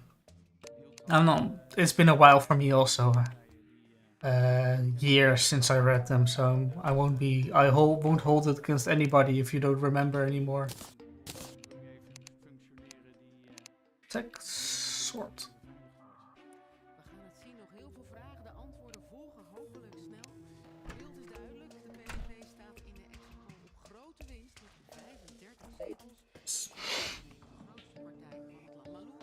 I never really got around to QU holder. Kind of the semi-sequel. And I'm not sure if they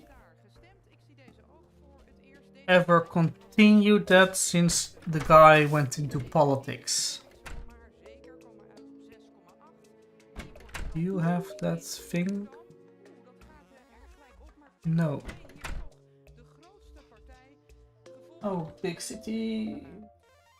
Oh, damn. Alright. But yeah, I'm planning to reread Negima at some point because interesting stuff. Somewhat soon.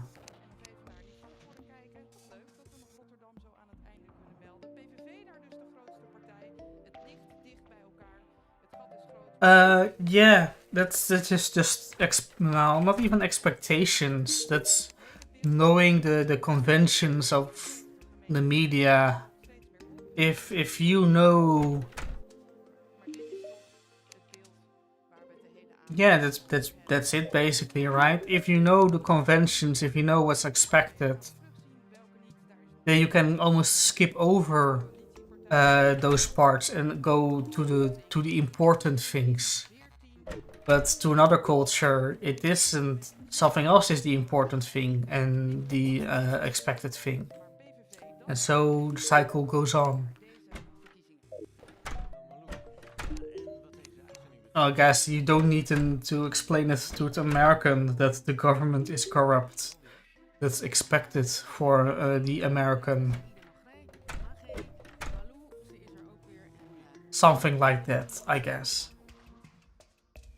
While in maybe in a Japanese piece of work, you need to explain more that the government is corrupt. I'm just thinking of an example. Or something kind of maybe unrelated. In Disco Elysium, there's a thing called the Pale. There's a kind of an existential. It's kind of a big looming threat to the very existence of the world.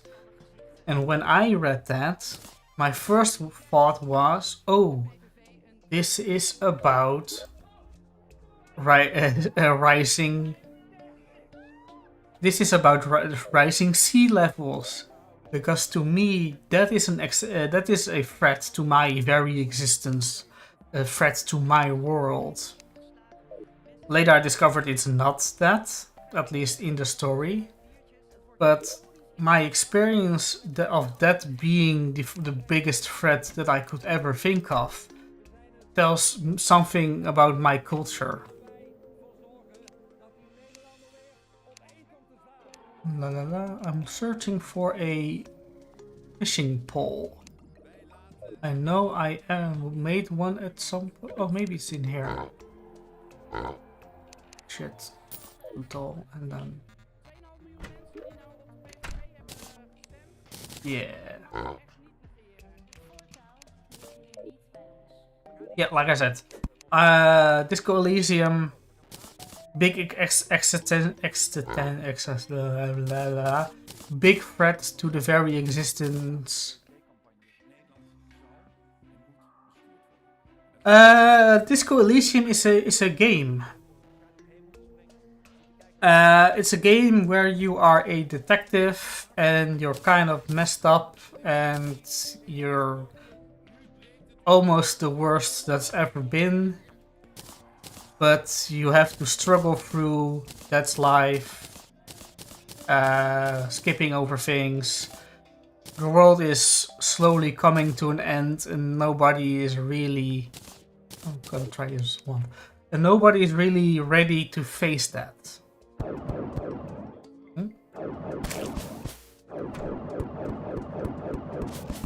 I don't like this one that much. If I say the world is going to end for this reason... Yes, Disco Elysium. It's a kind of a CRPG top-down...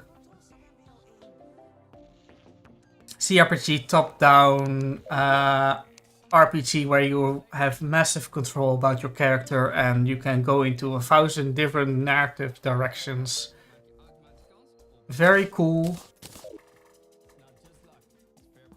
Very cool. Underground Tundra. I recommend it, but when it talked about its biggest threat to the existence of the world, I thought they meant basically climate change and rising sea levels, because That's what I think of first when I think biggest threat to my current existence. And that's just for an to have an example of difference in culture, perspective in culture. Because the guy who wrote it might have something completely different, which is the biggest threat to their existence.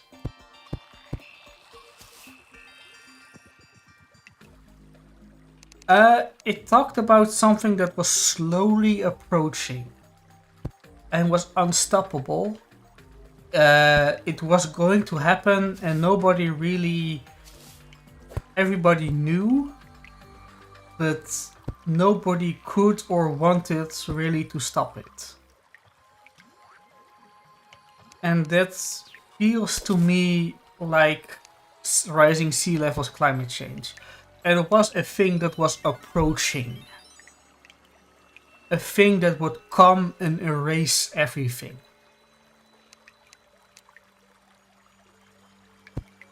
And if I say the coming sea will erase the land that I'm living on, turning everything to nothing, I guess, you know.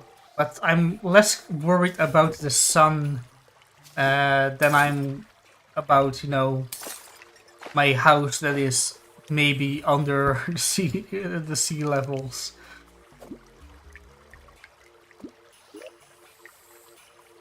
Oh, and I forgot to bring baits.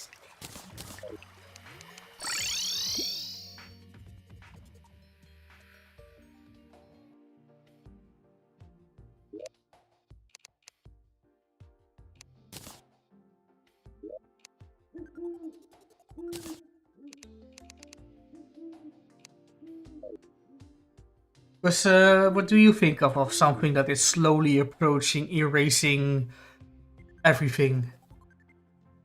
Coming towards you it's ever increasing very slowly but faster every day.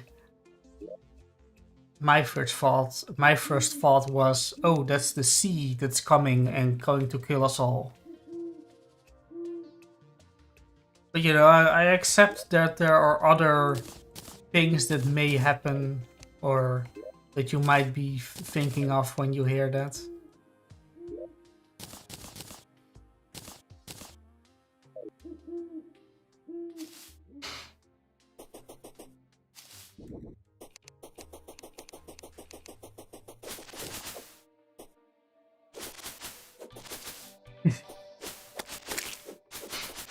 But I hope you can understand my perspective. When I hear of talk of an impending doom slowly approaching, erasing everything in its path until nothing is left, I think of the sea and it's erasing the entire nation and home that I live in. When it wasn't that in the context of the game, but it was something I thought about. And that's to relate it all the way back to, yes, Chinese manga might have a different approach, a different thing they care about when they write their mangas.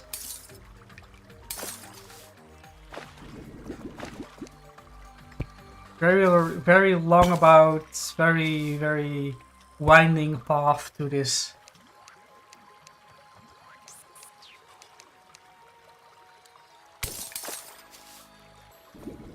Yeah, I see you. They're humans. Yeah. I don't really have the fear specifically of humans.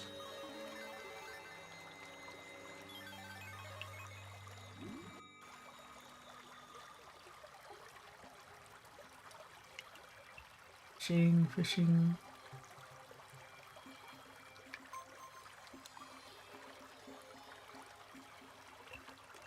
Forgot how fishing works here.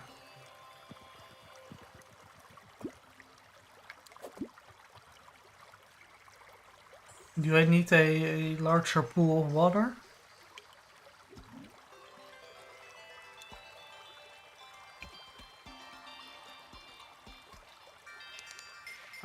messed up. I'm going to look for a larger pool of water anyway.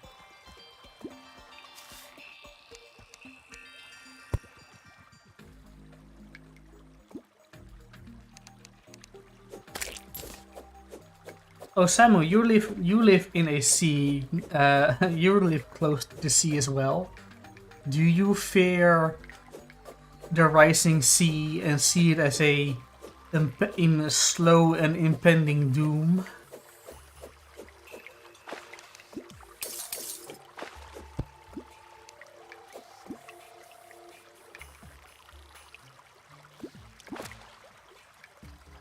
Did I lose it?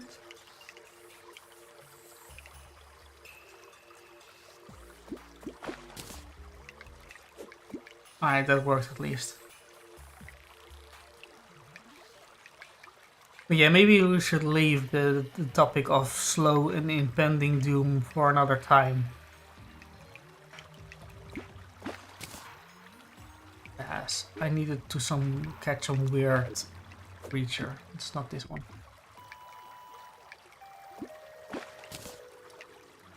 Specular.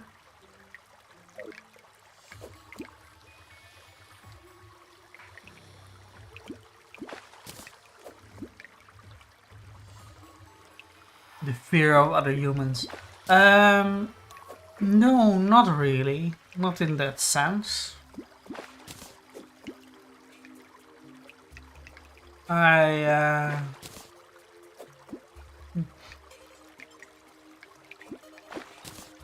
Because that would kind of mean that I fear myself if I fear the facade and gestures deep down caged by law and order. But I don't feel that I have those urges myself. So I don't really see them in others.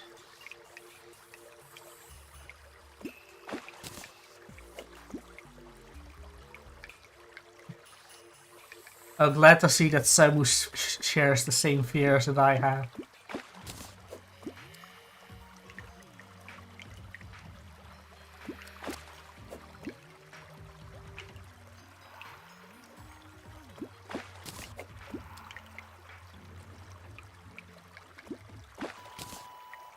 Oh damn, the live stream is over. And I didn't even notice. Well, I guess if you have any more questions about the Dutch politics. Oh, by the way, David, if you want to shorten the Netherlands, you should use NL instead of ND. It's the thing how you shorten it. It's how you shortened the Netherlands. And it's more recognizable to me.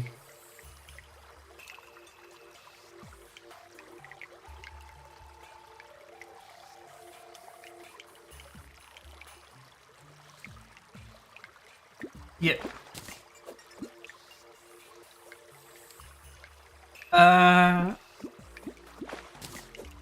But yeah, you want more Dutch politic thingies or want my anime opinions or something? Naritsu isn't here. He isn't here to pull me back from everything I say.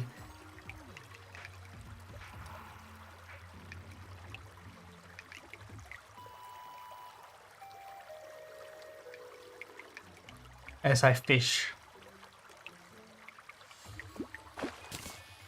A crate. What's that? Ooh.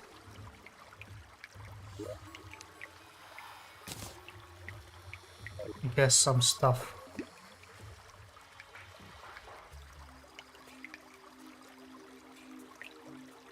Well, don't worry, David. Don't worry. I got it in the end, but it takes me 5 seconds instead of an immediately recognizing what you mean. Was that what I needed? I don't know.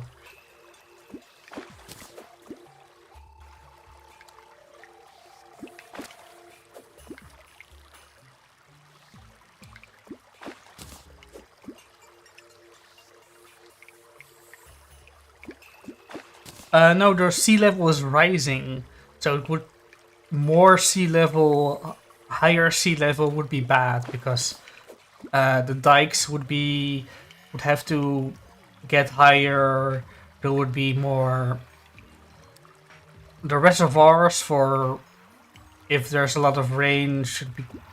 There would be more land sacrificed to the sea to keep more land dry.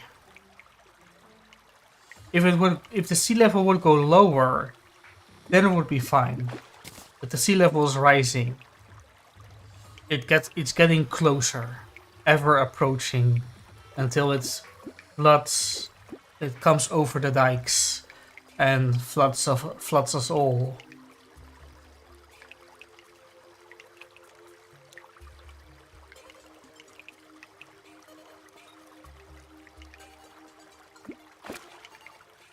I know or I hear that there's some fear of volcanoes in Asia, and I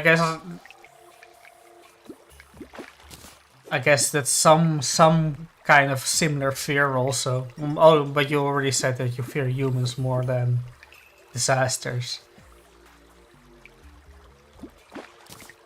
Another wooden crate.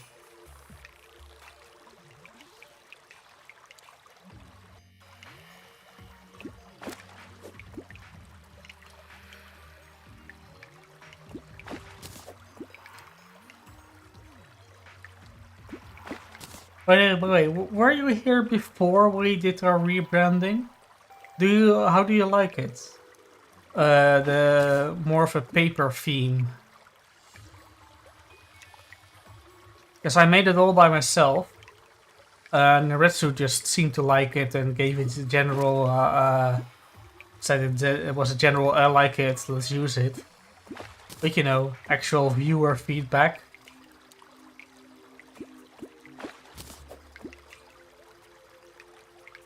If it's the next one is also the same kind of fish, I'm going to somewhere else.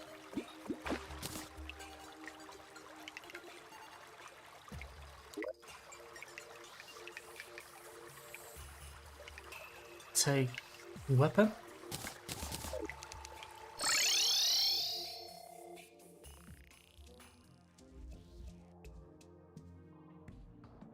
Well, yeah, I guess this for me. I'm not really in any danger of flooding myself. But you know, it would still be a...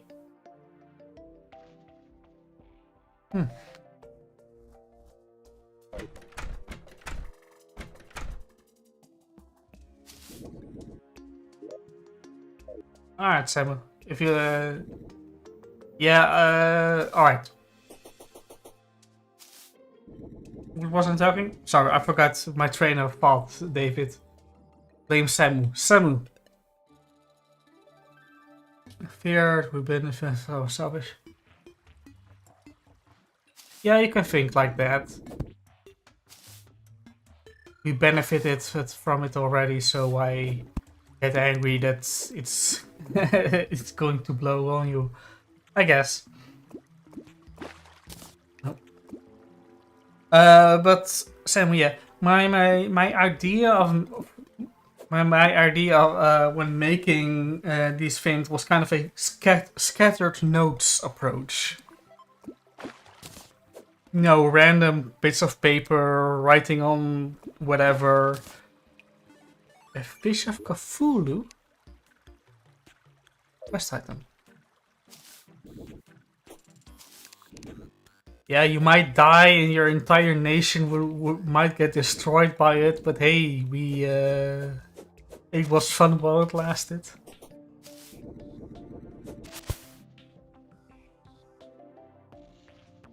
Yeah, I got you.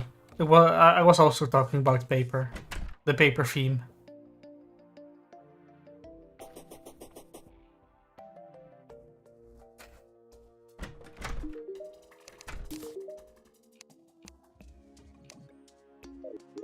What did I get from that? Tsunami in a bottle.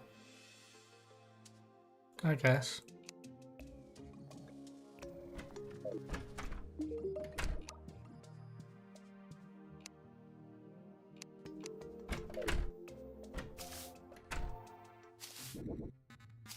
Well, it's all. I mean, I don't live in constant paranoia of it, but you know, if that fear gets captured in something that I'm reading or you know playing, I guess in the case of Disco Elysium, then it resonates, and I think, ooh, that feeling. I hid it away for a moment, but it's still here. So I commend Disco Elysium for capturing the fear that I have, the fear that I have right now, every day, secretly hidden away.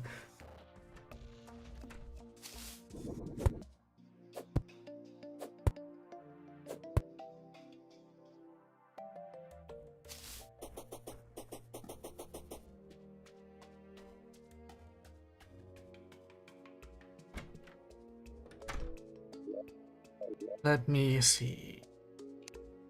I'm going to sell these fish. Nothing better to do with them. I think at least.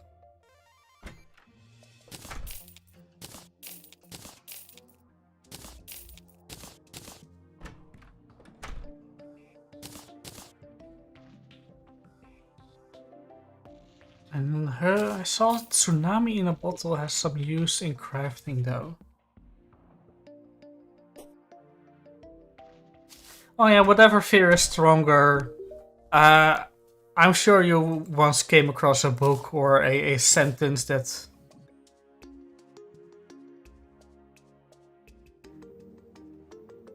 Pufferfish balloon. Does the party girl have that? Yeah, if you come across something that accurately captures your inner fears, you might also have a, you know, I'll just get rid of the... before I completely forget again. Yes. Oh. Oh, there it is. All fine.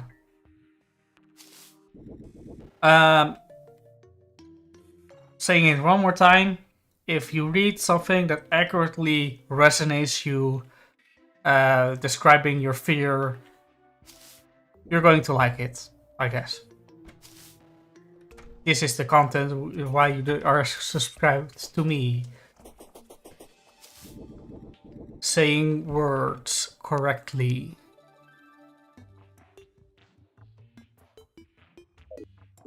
Oh, by the way, I read on a wiki, cheating, I know, that there's something called the shimmer in this jungle area. I'm going to look for it. Apparently it's a kind of a way to cheat, almost, to skip.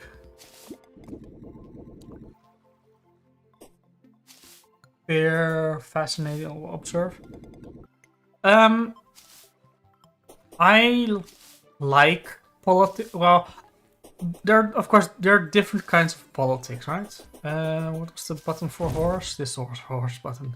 There are different kinds of politics. There's politics like, you know, voting, election nights, and that kind of stuff, and laws and whatnot. And there's politics of what moves people. What do people like? What are people reading? What are people playing? Those kind of more social politics, I guess. I am somewhat more interested in, you know, wider societal things than specifically laws. Still doesn't, of course, I mean, I'm not for or against laws, and I still vote in elections or whatnot. But yeah, I'm the one who uses all the fancy words on the streams. I like doing that. I think it's valuable. Some of those insights. On Twitter, I got recommended a couple of books. Well, not me specifically, but some person on Twitter recommended a couple of books to read if you want some more, you know, contemporary criticism or understanding of anime and media analysis. So I'm going to read them, I think tomorrow or maybe. And maybe I'll come back with, you know, in higher standard of understanding Japanese media in general, manga and anime. That would be neat. Because sometimes I'm still, you know, assuming a bunch of stuff. Yeah, if Naretsu talks a lot, and I don't mind. Sometimes I want to butt in and he still wants to talk more. It's all good, but it is how it is.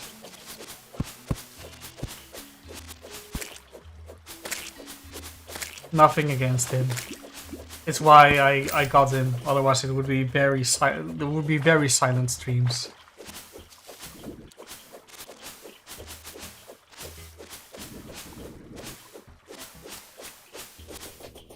I don't have personally such I would almost say romantic view of politics.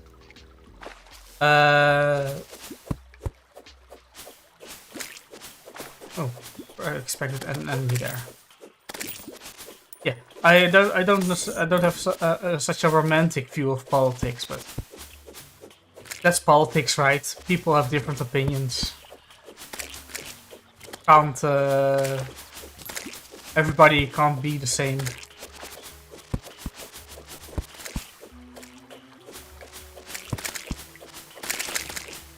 One second, as I'm looking for a good place to... I'm just going to go further west this time.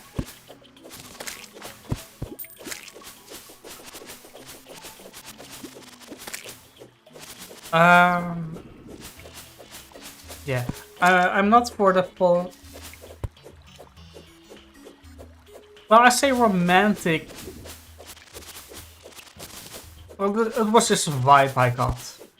It's not, you know, more not really of a laugh, but you know, as people, an epic or a drama, as in a Greek tragedy. Tragedy. If only Naretsu was here to correct my pronunciations. Now, a Greek tragedy is something different, or a Greek comedy is something than would we describe as a comedy. It's more in that sense. I say romantic, of a more wide view of human nature. That's. I felt romantic was a good way to describe that. Of how I felt.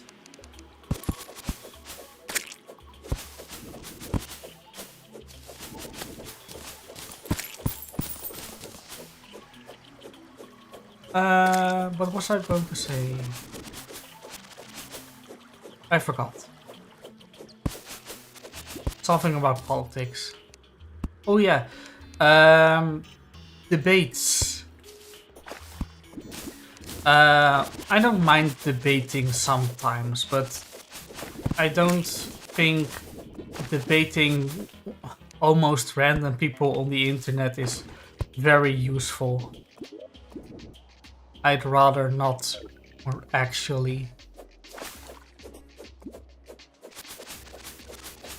Of course, you know, if it happens, it happens. If Naretsu and I would disagree, then I don't mind spending an hour, you know, hashing it out.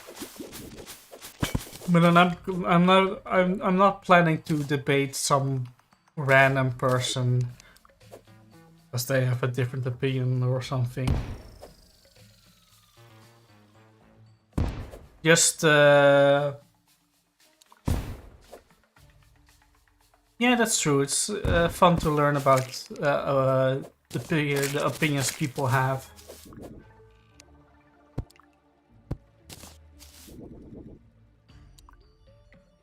One second, this is going to be slightly dangerous, I think.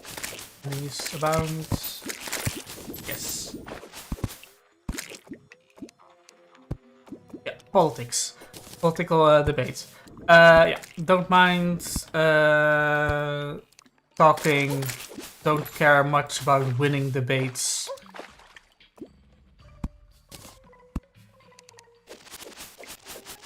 Because winning debates is such a,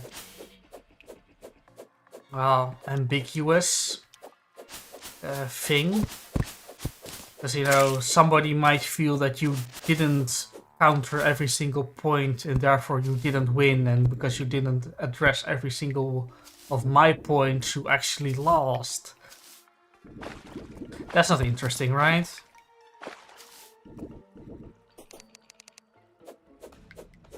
But, you know, I am stubborn enough to sit for an hour or more trying to convince somebody else that I am right and that they are wrong. But I would think that it's slightly different from doing actual debates with, with random people on the internet. That was the thing. I'm not planning to ever debate some other NETuber on some opinion that slime isn't very imperialistic or something. Which is an opinion I do actually hold, though. I do think slime is rather culturally imperialistic. But more of out of a, you know, analysis than a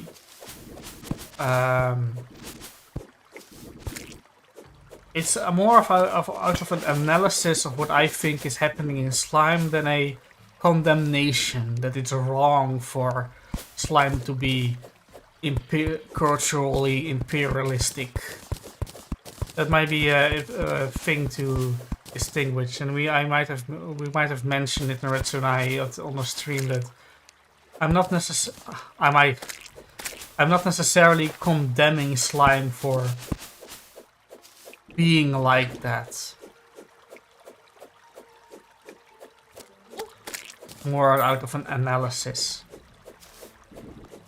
So if I ever offend, say that your favorite anime is racist, don't worry, I don't actually mind your anime being racist or something. Yeah, slime Rimuru. I had a maybe not the last stream, but I believe the stream before that I had a large rant on slime being culturally imperialistic and Rimuru being a slaveholder, and so yeah, going above, yeah, and more.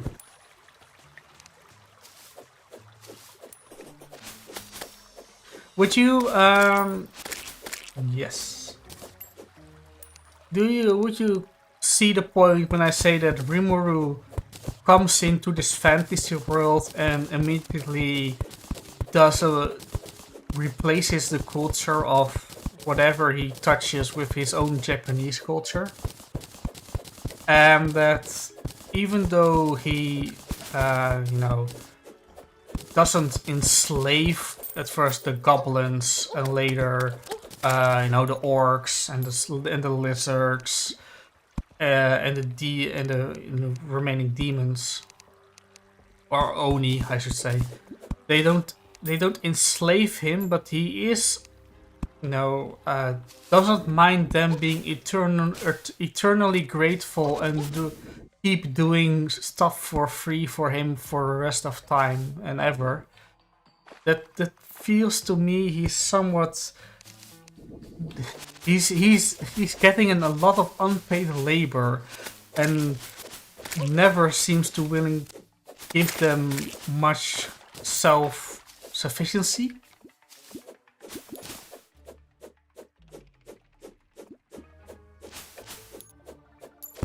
Yeah, but he is building a nation, and it's the thing that he knows, but in building a nation, he never really goes to the native countries and see how they are doing it. And if he doesn't like how they are doing it, or wants to make changes to that, that's fine. But he starts with, let's do everything on the Japanese way, and never really does anything else, right? It's the Japanese way by default. And there should be onsens and whatnot, and Japanese games, and Japanese holidays, and Japanese architecture, and Japanese... I feel it's kind of weird. That's my... and of course, a more kind of a casual carelessness about it all. About his attitudes, about the changes that he makes. Not ever really asking the people themselves from, hey, this thing that I'm planning to do, is that okay?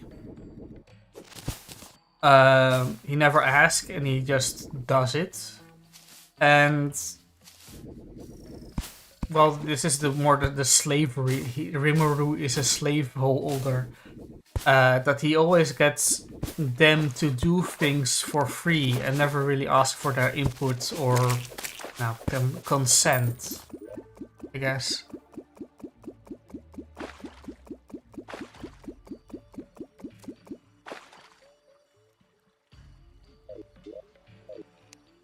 I can't say I ever read how nationalism builds nations, and I don't think I can agree right away, because nations existed before the ideas of nationalism.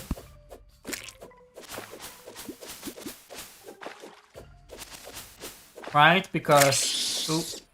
Oops, I didn't intend to start a boss fight. It's not a hard boss fight. I have an overpowered weapon for this fight, so it's fine.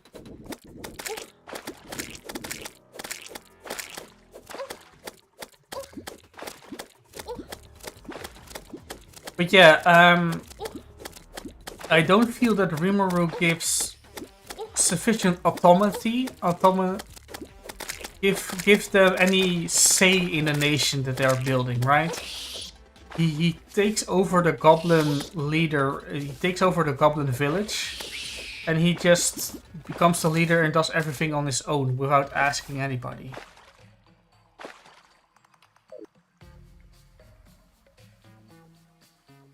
The protagonist of nationalism is friends with the revolution. No, I mean, well, the Republic of the Netherlands existed before the French Revolution. You know, the Roman Empire existed before the French Revolution. I'm also thinking about stuff like that.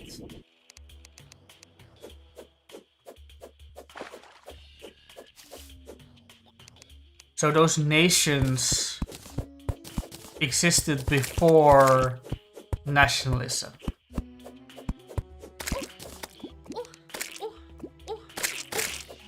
Come on. Oh, it's this thing. Now I can move forward.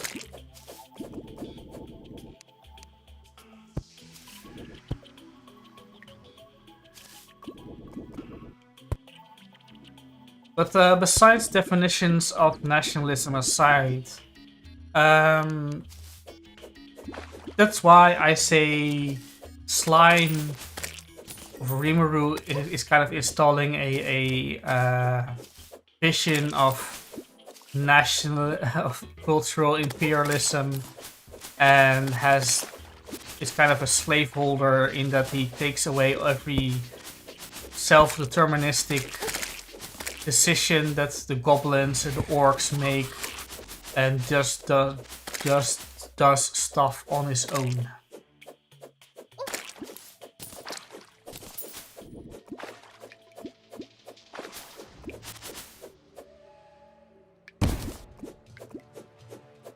Let's see. Alright.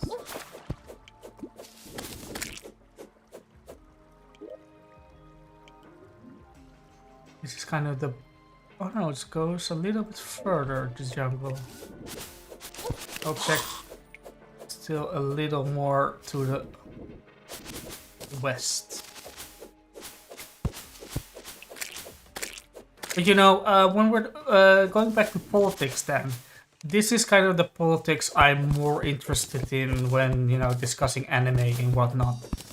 First, there are a lot of internet debates and internet talk about, oh, woke, or you know, the normies are invading and whatnot. That's not really interesting to me. I'm more into, well, the stuff that I just mentioned. And it's no doubt big political thinking ideas, transplanting your own ideas of the work instead of having the work having an opinion on its own. But I don't really care about that. In the end, stories are interpreted by people, and whatever the author thought he was saying, what I think the story is maybe of more value than what the author wanted it to be.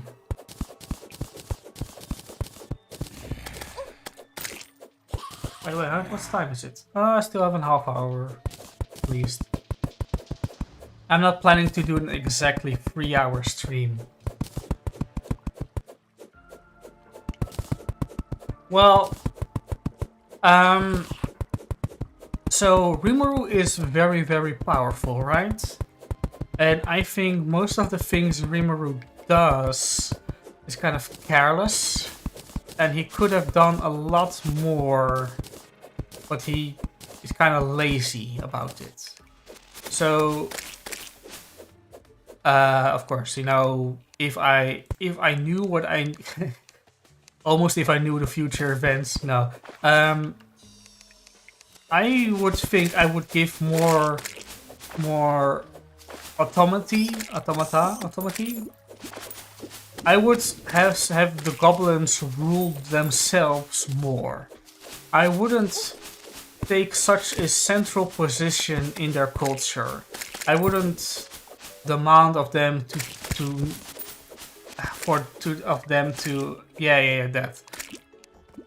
I'm losing the pronunciation. I need a Retsu.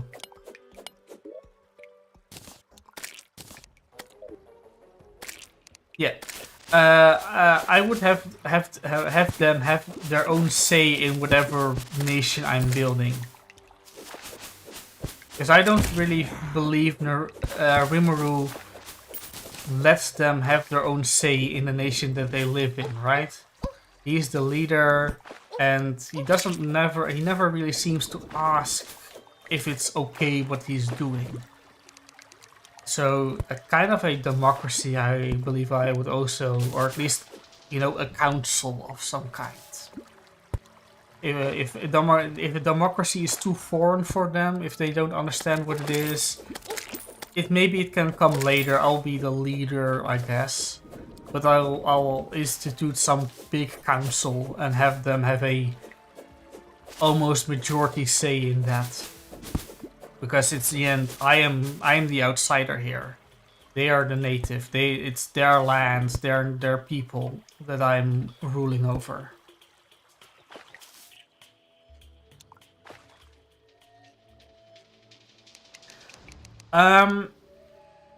So slight context. I mostly just watched the first. I watched the first season of Slime. And I was kind of bored by it because I didn't feel it had any tension at some point. Everything was too easy for him. So if there's a big character development for Rimuru and he changes in some way or for the better or worse, I'm not aware. But as I know him, he is kind of careless, and yeah, careless and callous. He really only cares about the bonds he has with fellow humans. He only tells other humans that he is originally a human, and he doesn't really tell his fellow monsters that he was once a human. He doesn't seem to trust his own kind monster with that knowledge.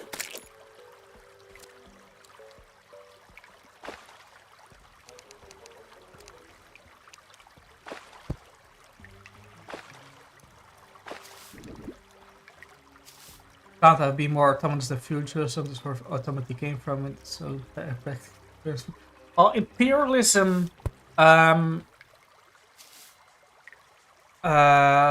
if you're satisfied with what I said about Rumor Samu, imperialism is more kind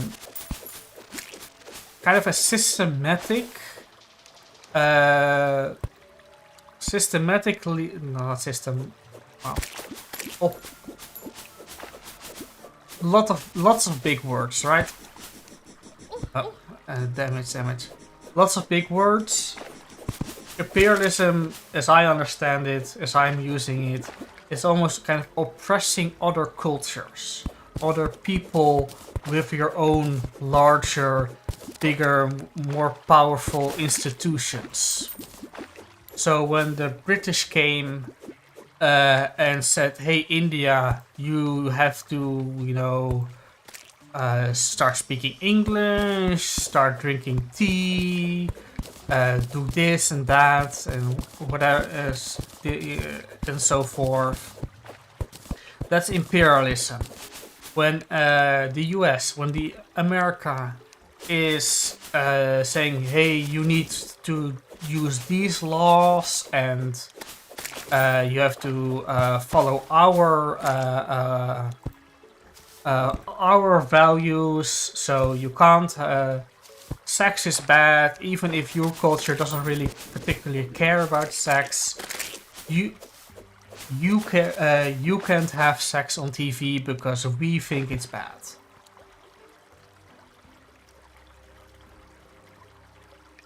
No, imperialism is different from an empire. Imperialism is more of a well, I'm using it as the fancy term. I'm using the fancy term. There may be a delay, but imperialism as in demanding that other people follow your cultural and your culture and customs.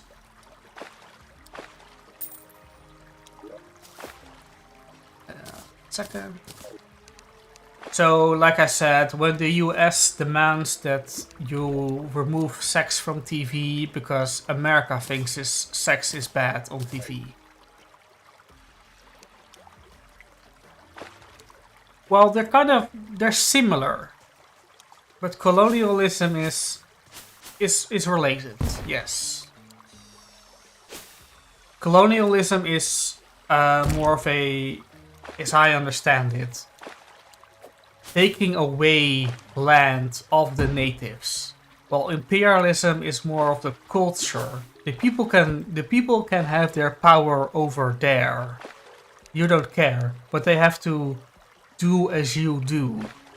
Well, colonialism is no, this land isn't to you. You don't know what to do with it, so I'm going to use it better than you. Why do they have the rights? Why do they have the right to use that land better, as they say? Well, because we say so. We have bigger guns.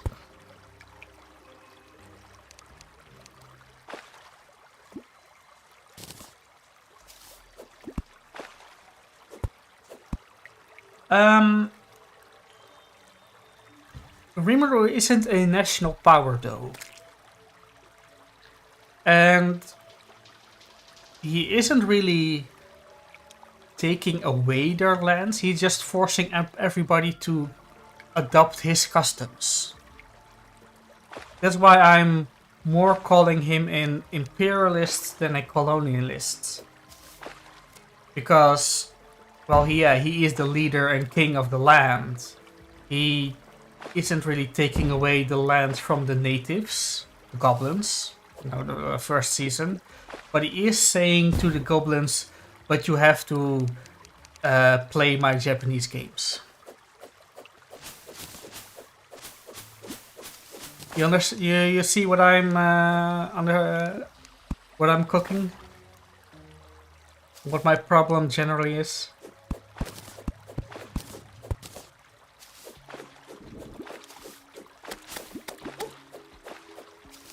As I'm feeding this plant. So I don't think Rimuru took land of the natives. Because the natives still live there and they kind of, they accepted Rimuru as a leader. So the natives are still in their own lands. But everybody has to do as Rimuru does. That to me makes it an imperialism rather than a colonialism.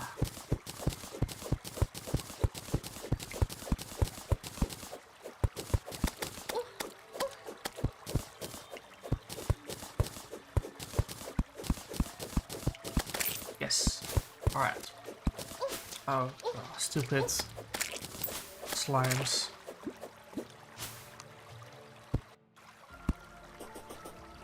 But hey, I never suffered under the oppression of colonialism or really an imperialism. So if you're from an Asia that does have experienced it and have more history lessons on it, then I'll defer to you. But right now, my understanding is Rimuru is more of an imperialist than a colonialist.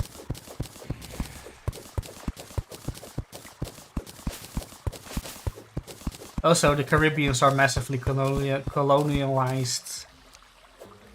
And I can assume that the Caribbeans are suffering under American imperialism because if you become too communist, if the Caribbeans becomes communist, then America will start a blockade around it.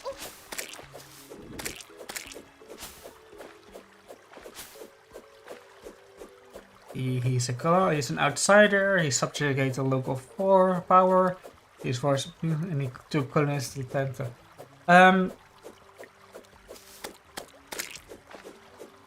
I'm not sure if he colonialized. I kind of think he's. I don't think I'm not convinced that he's a colonialist over an imperialist. But let's compromise and say both are pretty bad, right? Also, he's a slaveholder. Oh damn, wrong. How left am I? Not in that sense, I promise. But here, should go down. Again, a blood moon. Maybe because I missed the last one. Didn't bother going up. That it is giving me an extra blood moon. Oh, but I can go to the fisherman after this for a new quest. The wiki recommends things coming, getting the correct items from the fisherman with the fisherman quests. But I'm not interested in saves coming, really, so I'm going to let that be. In this jungle full of bees.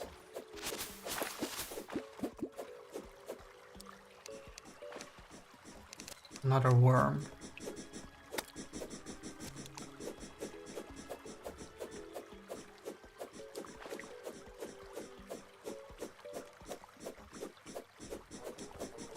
One second, worm. Yes.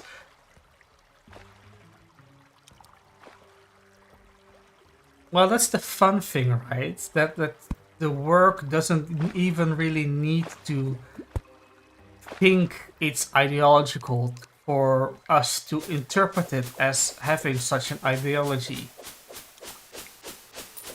So I'll never say that a view, an opinion is bad.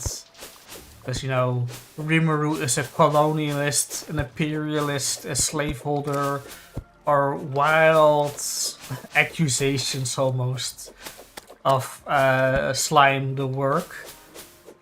But you know, you can have that opinion, and it's kind of interesting.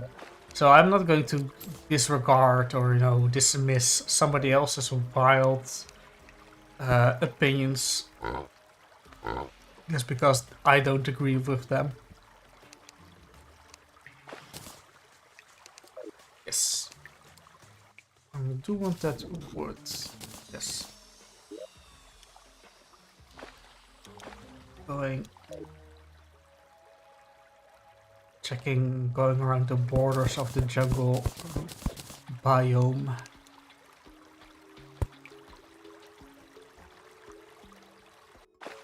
Easy to implement. Yeah.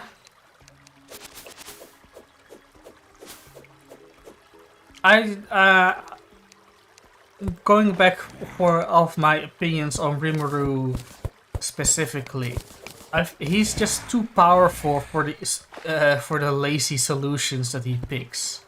That kind of bothers me in a sense. Now, of course, do I hardcore care about Rimuru and slime and its imperialistic, colonialistic attitudes? Nah, but it's fun, right? Fun to think about, fun to talk about, fun to rant about on the internet and make other people think it's super duper serious when you use big words like the colonialist, like the imperialist.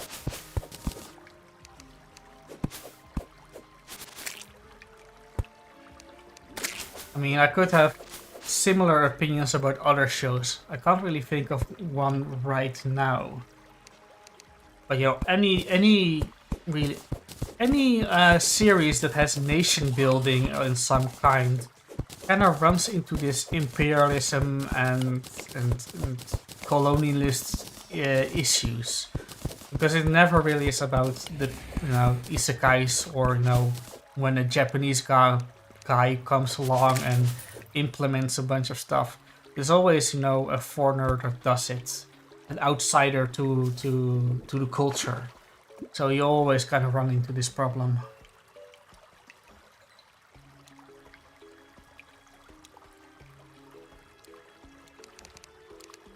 Yeah.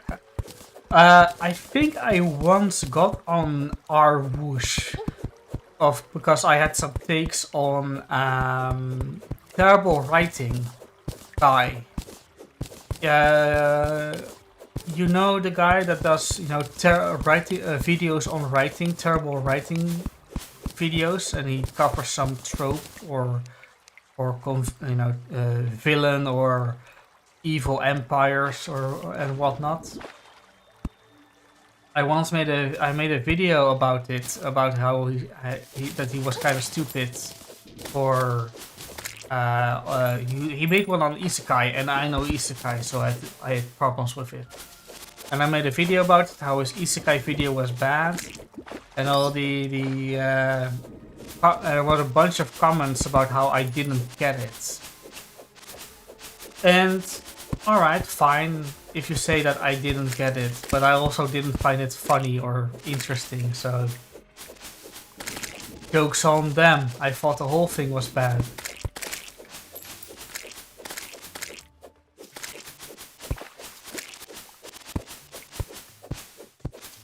One second as I clear out this big area. Oh, there's a chest over there.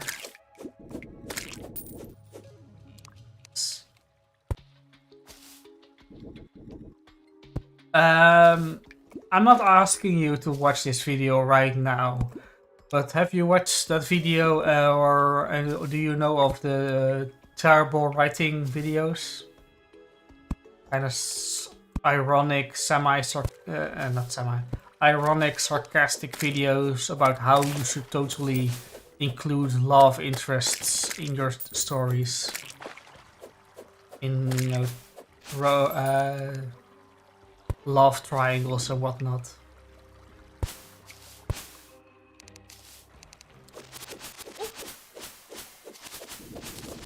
Well, I guess it's self-grandizing. The point is that video got a lot of views because I think it got ultimately shared on the Reddit.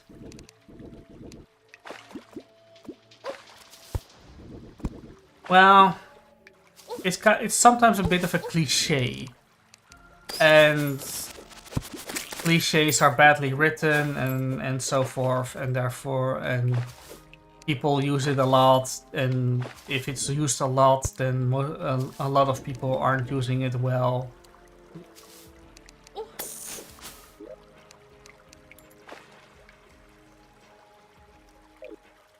This is a... I'm going to leave it there. So it's used by a lot of people, and most people aren't good writers, so a lot of them aren't very good implementations of it. Therefore, there's a lot of bad implementations.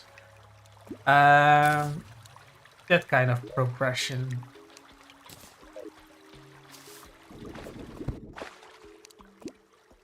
But he makes then he sarcastically and ironically makes a video, and to me it's always been kind of unclear. It kind of wants it both ways. It wants to make fun of the writing. What is killing me? Some fish, I guess. He wants to make fun of it, but also say, "Oh no, I'm being ironic here." And well, that's a hard balance to strike, and I don't think he does it actually pretty well.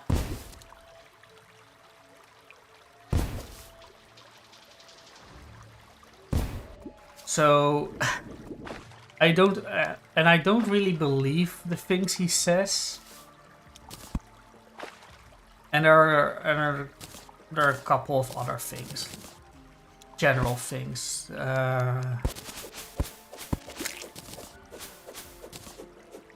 But if you don't know the guy, watch one of his videos on terrible writing advice.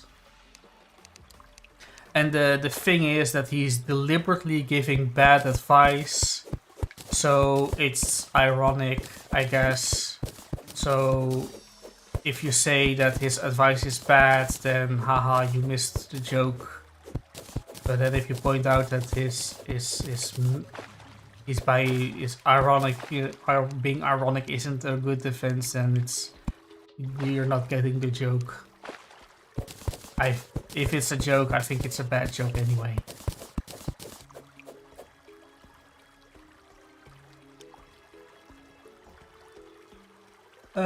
Oh, sorry, I read the first part only. Yes, promo cliché. I have my own promo with those slavery cliché. Yeah, I saw a comment. But I don't have everybody remembered. But I remember a comment that you... Oh yeah, it was you, yeah. That you didn't like slavery in fiction or in the works. I remember you. Somewhat. Don't worry. Oh dear, it's a big area.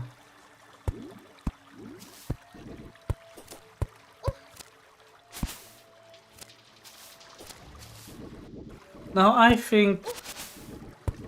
Oh yeah, that stream, yeah. It's only been like a week. I didn't change my mind. I don't think that Shield Hero slavery is done pretty well. Or at least it needs a resolution, and it doesn't have a resolution. So I think it could be still better. But you know, that's the same opinion as last week. That's not very interesting to repeat.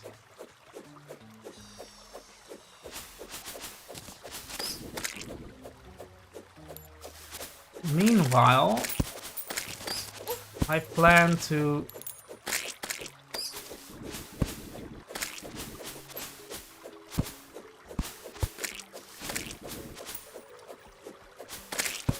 Alright.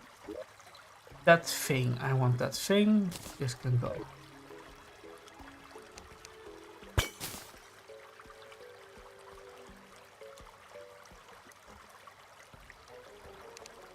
So there is a, well, I guess, theory as why so many isekai stories have slavery in them. And the reason is because of games. You may have heard this mentioned before, but the general idea is that your fellow RPG members in a game don't have their own free will. They are forced to follow you in whatever adventure you are doing, because the game can't just have a party member leave or do their own thing for their own reasons. That kills the game. So, but if you translate that into a story, it gets a little bit awkward, because characters in a book, in a story, have their own motivations, and they won't agree to everything the main character does or says or wants to do. So how do you justify such a character like that staying with the main character on every bit of the adventure? Well, one thing you can do is have them be slaves. Not really because the author is such a big fan of slavery, because it's a... Oh, this is the shimmer. I was looking for this.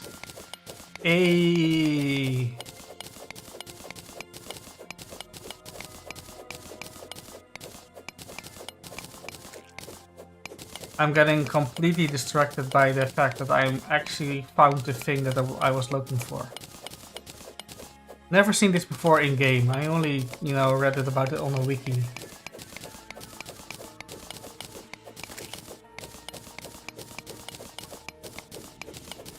It is pretty though.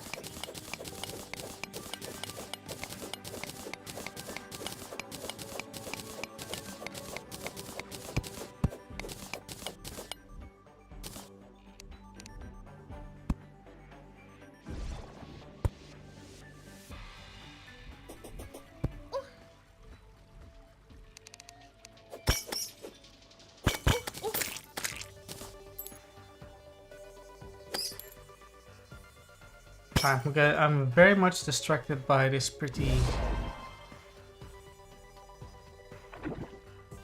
Oh, what the hell? What is this? What is? I'm scared. I was very scared.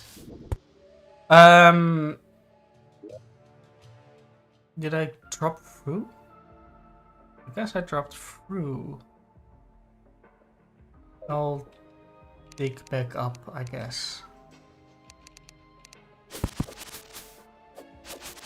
A little bit to the right. Otherwise I might suffer the same fate. Going back to slavery in RPGs, yeah. If you want to recreate the RPG party member that goes along on your adventures, because you essentially want to write an RPG game. You want to write an RPG game as a book. You need a reason for those party members to stay around. And having them as slaves is an easy way. So that doesn't... So as a very slight or meager justification is that the characters aren't slaves really. They are RPG members. As a kind of a lineage of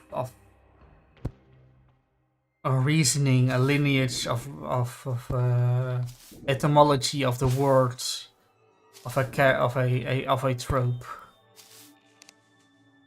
That's...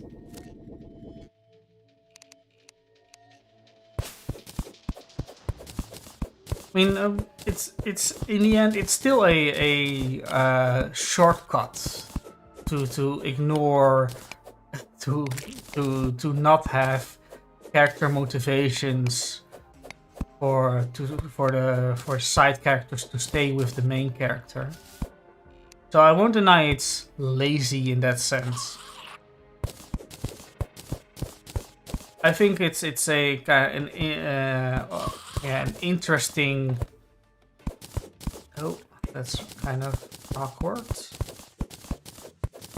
I think it needs some understanding of why the trope exists, because it's very easy to denounce those writers as, you know, indulgent, self-insert, power fantasy, and so forth. I know if I throw this in.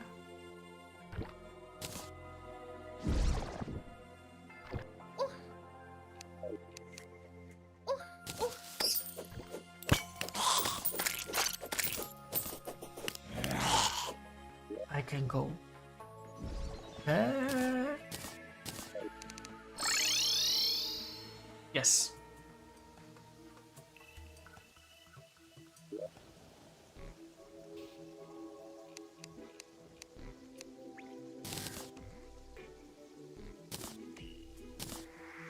Yeah, don't worry, I'm not disagreeing that well, I wish for a little bit of, I mean, I'm sure it's not directed towards you specifically, or well, not even to you in generally. It's directed to the world that I think or hope that's equipable. Some understanding for why slavery is a more common thing. That's all I ask for, really.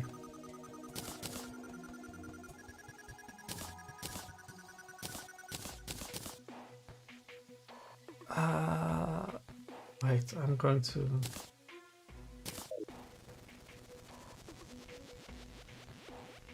And I'm sure you have that understanding of why it came to be this way.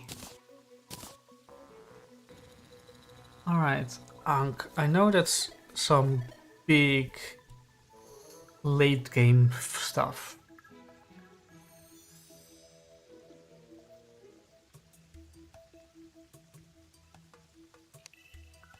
I'll do some wiki diving later on some fancy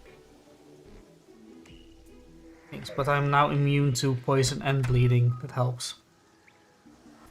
Oh, I was going to sell these.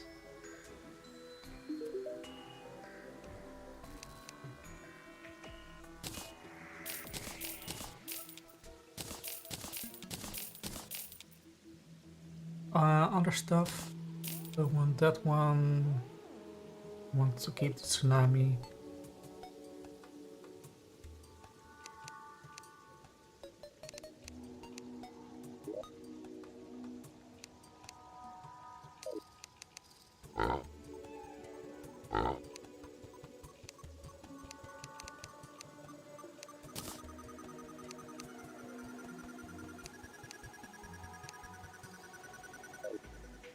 What time is it? How long have I been streaming?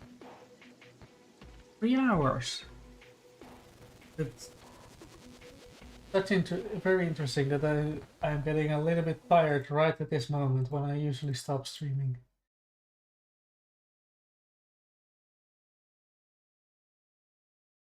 Well, for one last time, anything you want to hear, anything you want to comment on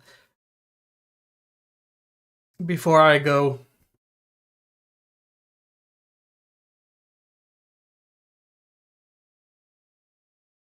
Where's my mouse? There.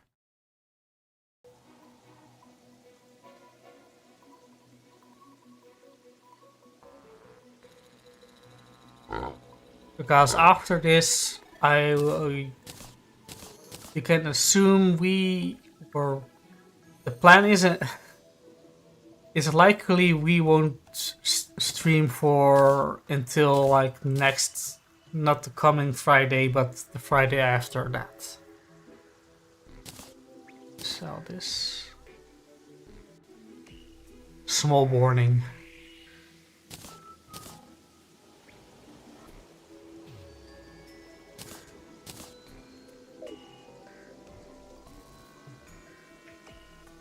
If you have a video.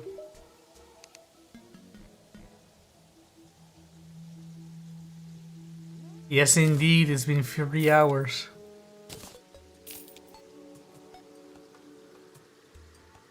You see, talking is fun. Dutch politics and... What's this?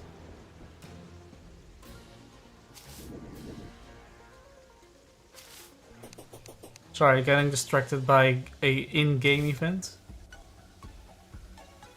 Is it just storm event or something else?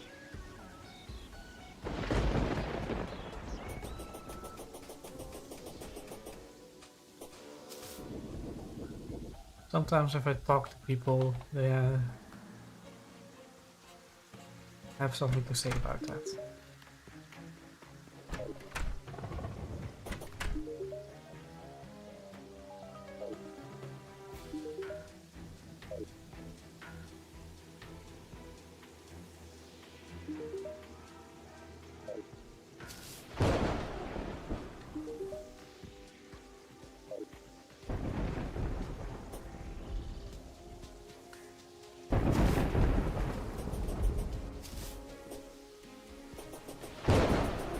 Well, yeah, it just proves we're still social creatures.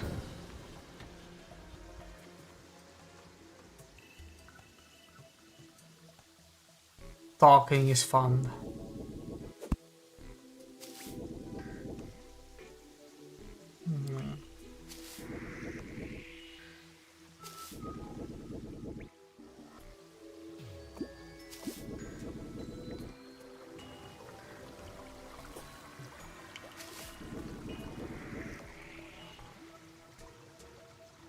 Clearing out a little bit of the map.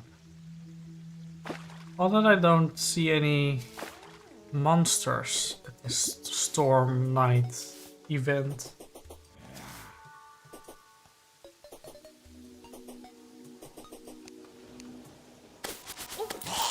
I thought it was going to be more of a deal with the scary music, but it seems just to be a regular event. Yeah. So Naritsu, yeah, like I said, Naritsu, I won't be here until not the next weekend, but the one after. But I will try to stream some extra time. Maybe I'll find a way to get Dungeon Keeper and stream that captured, because I really wanted to stream that. Nothing against Terraria, but rather that than rather Dungeon Keeper or childhood nostalgia. I was thinking Terraria. So yeah. Have fun. See you next time. I may or may not actually remember making a post for it. And yeah, thank you for being here. It would be very boring if I were just here alone. So thank you, David. Thank you, Samu, for keeping me entertained, as well as for entertaining me for 3 hours as I entertained you two for 3 hours.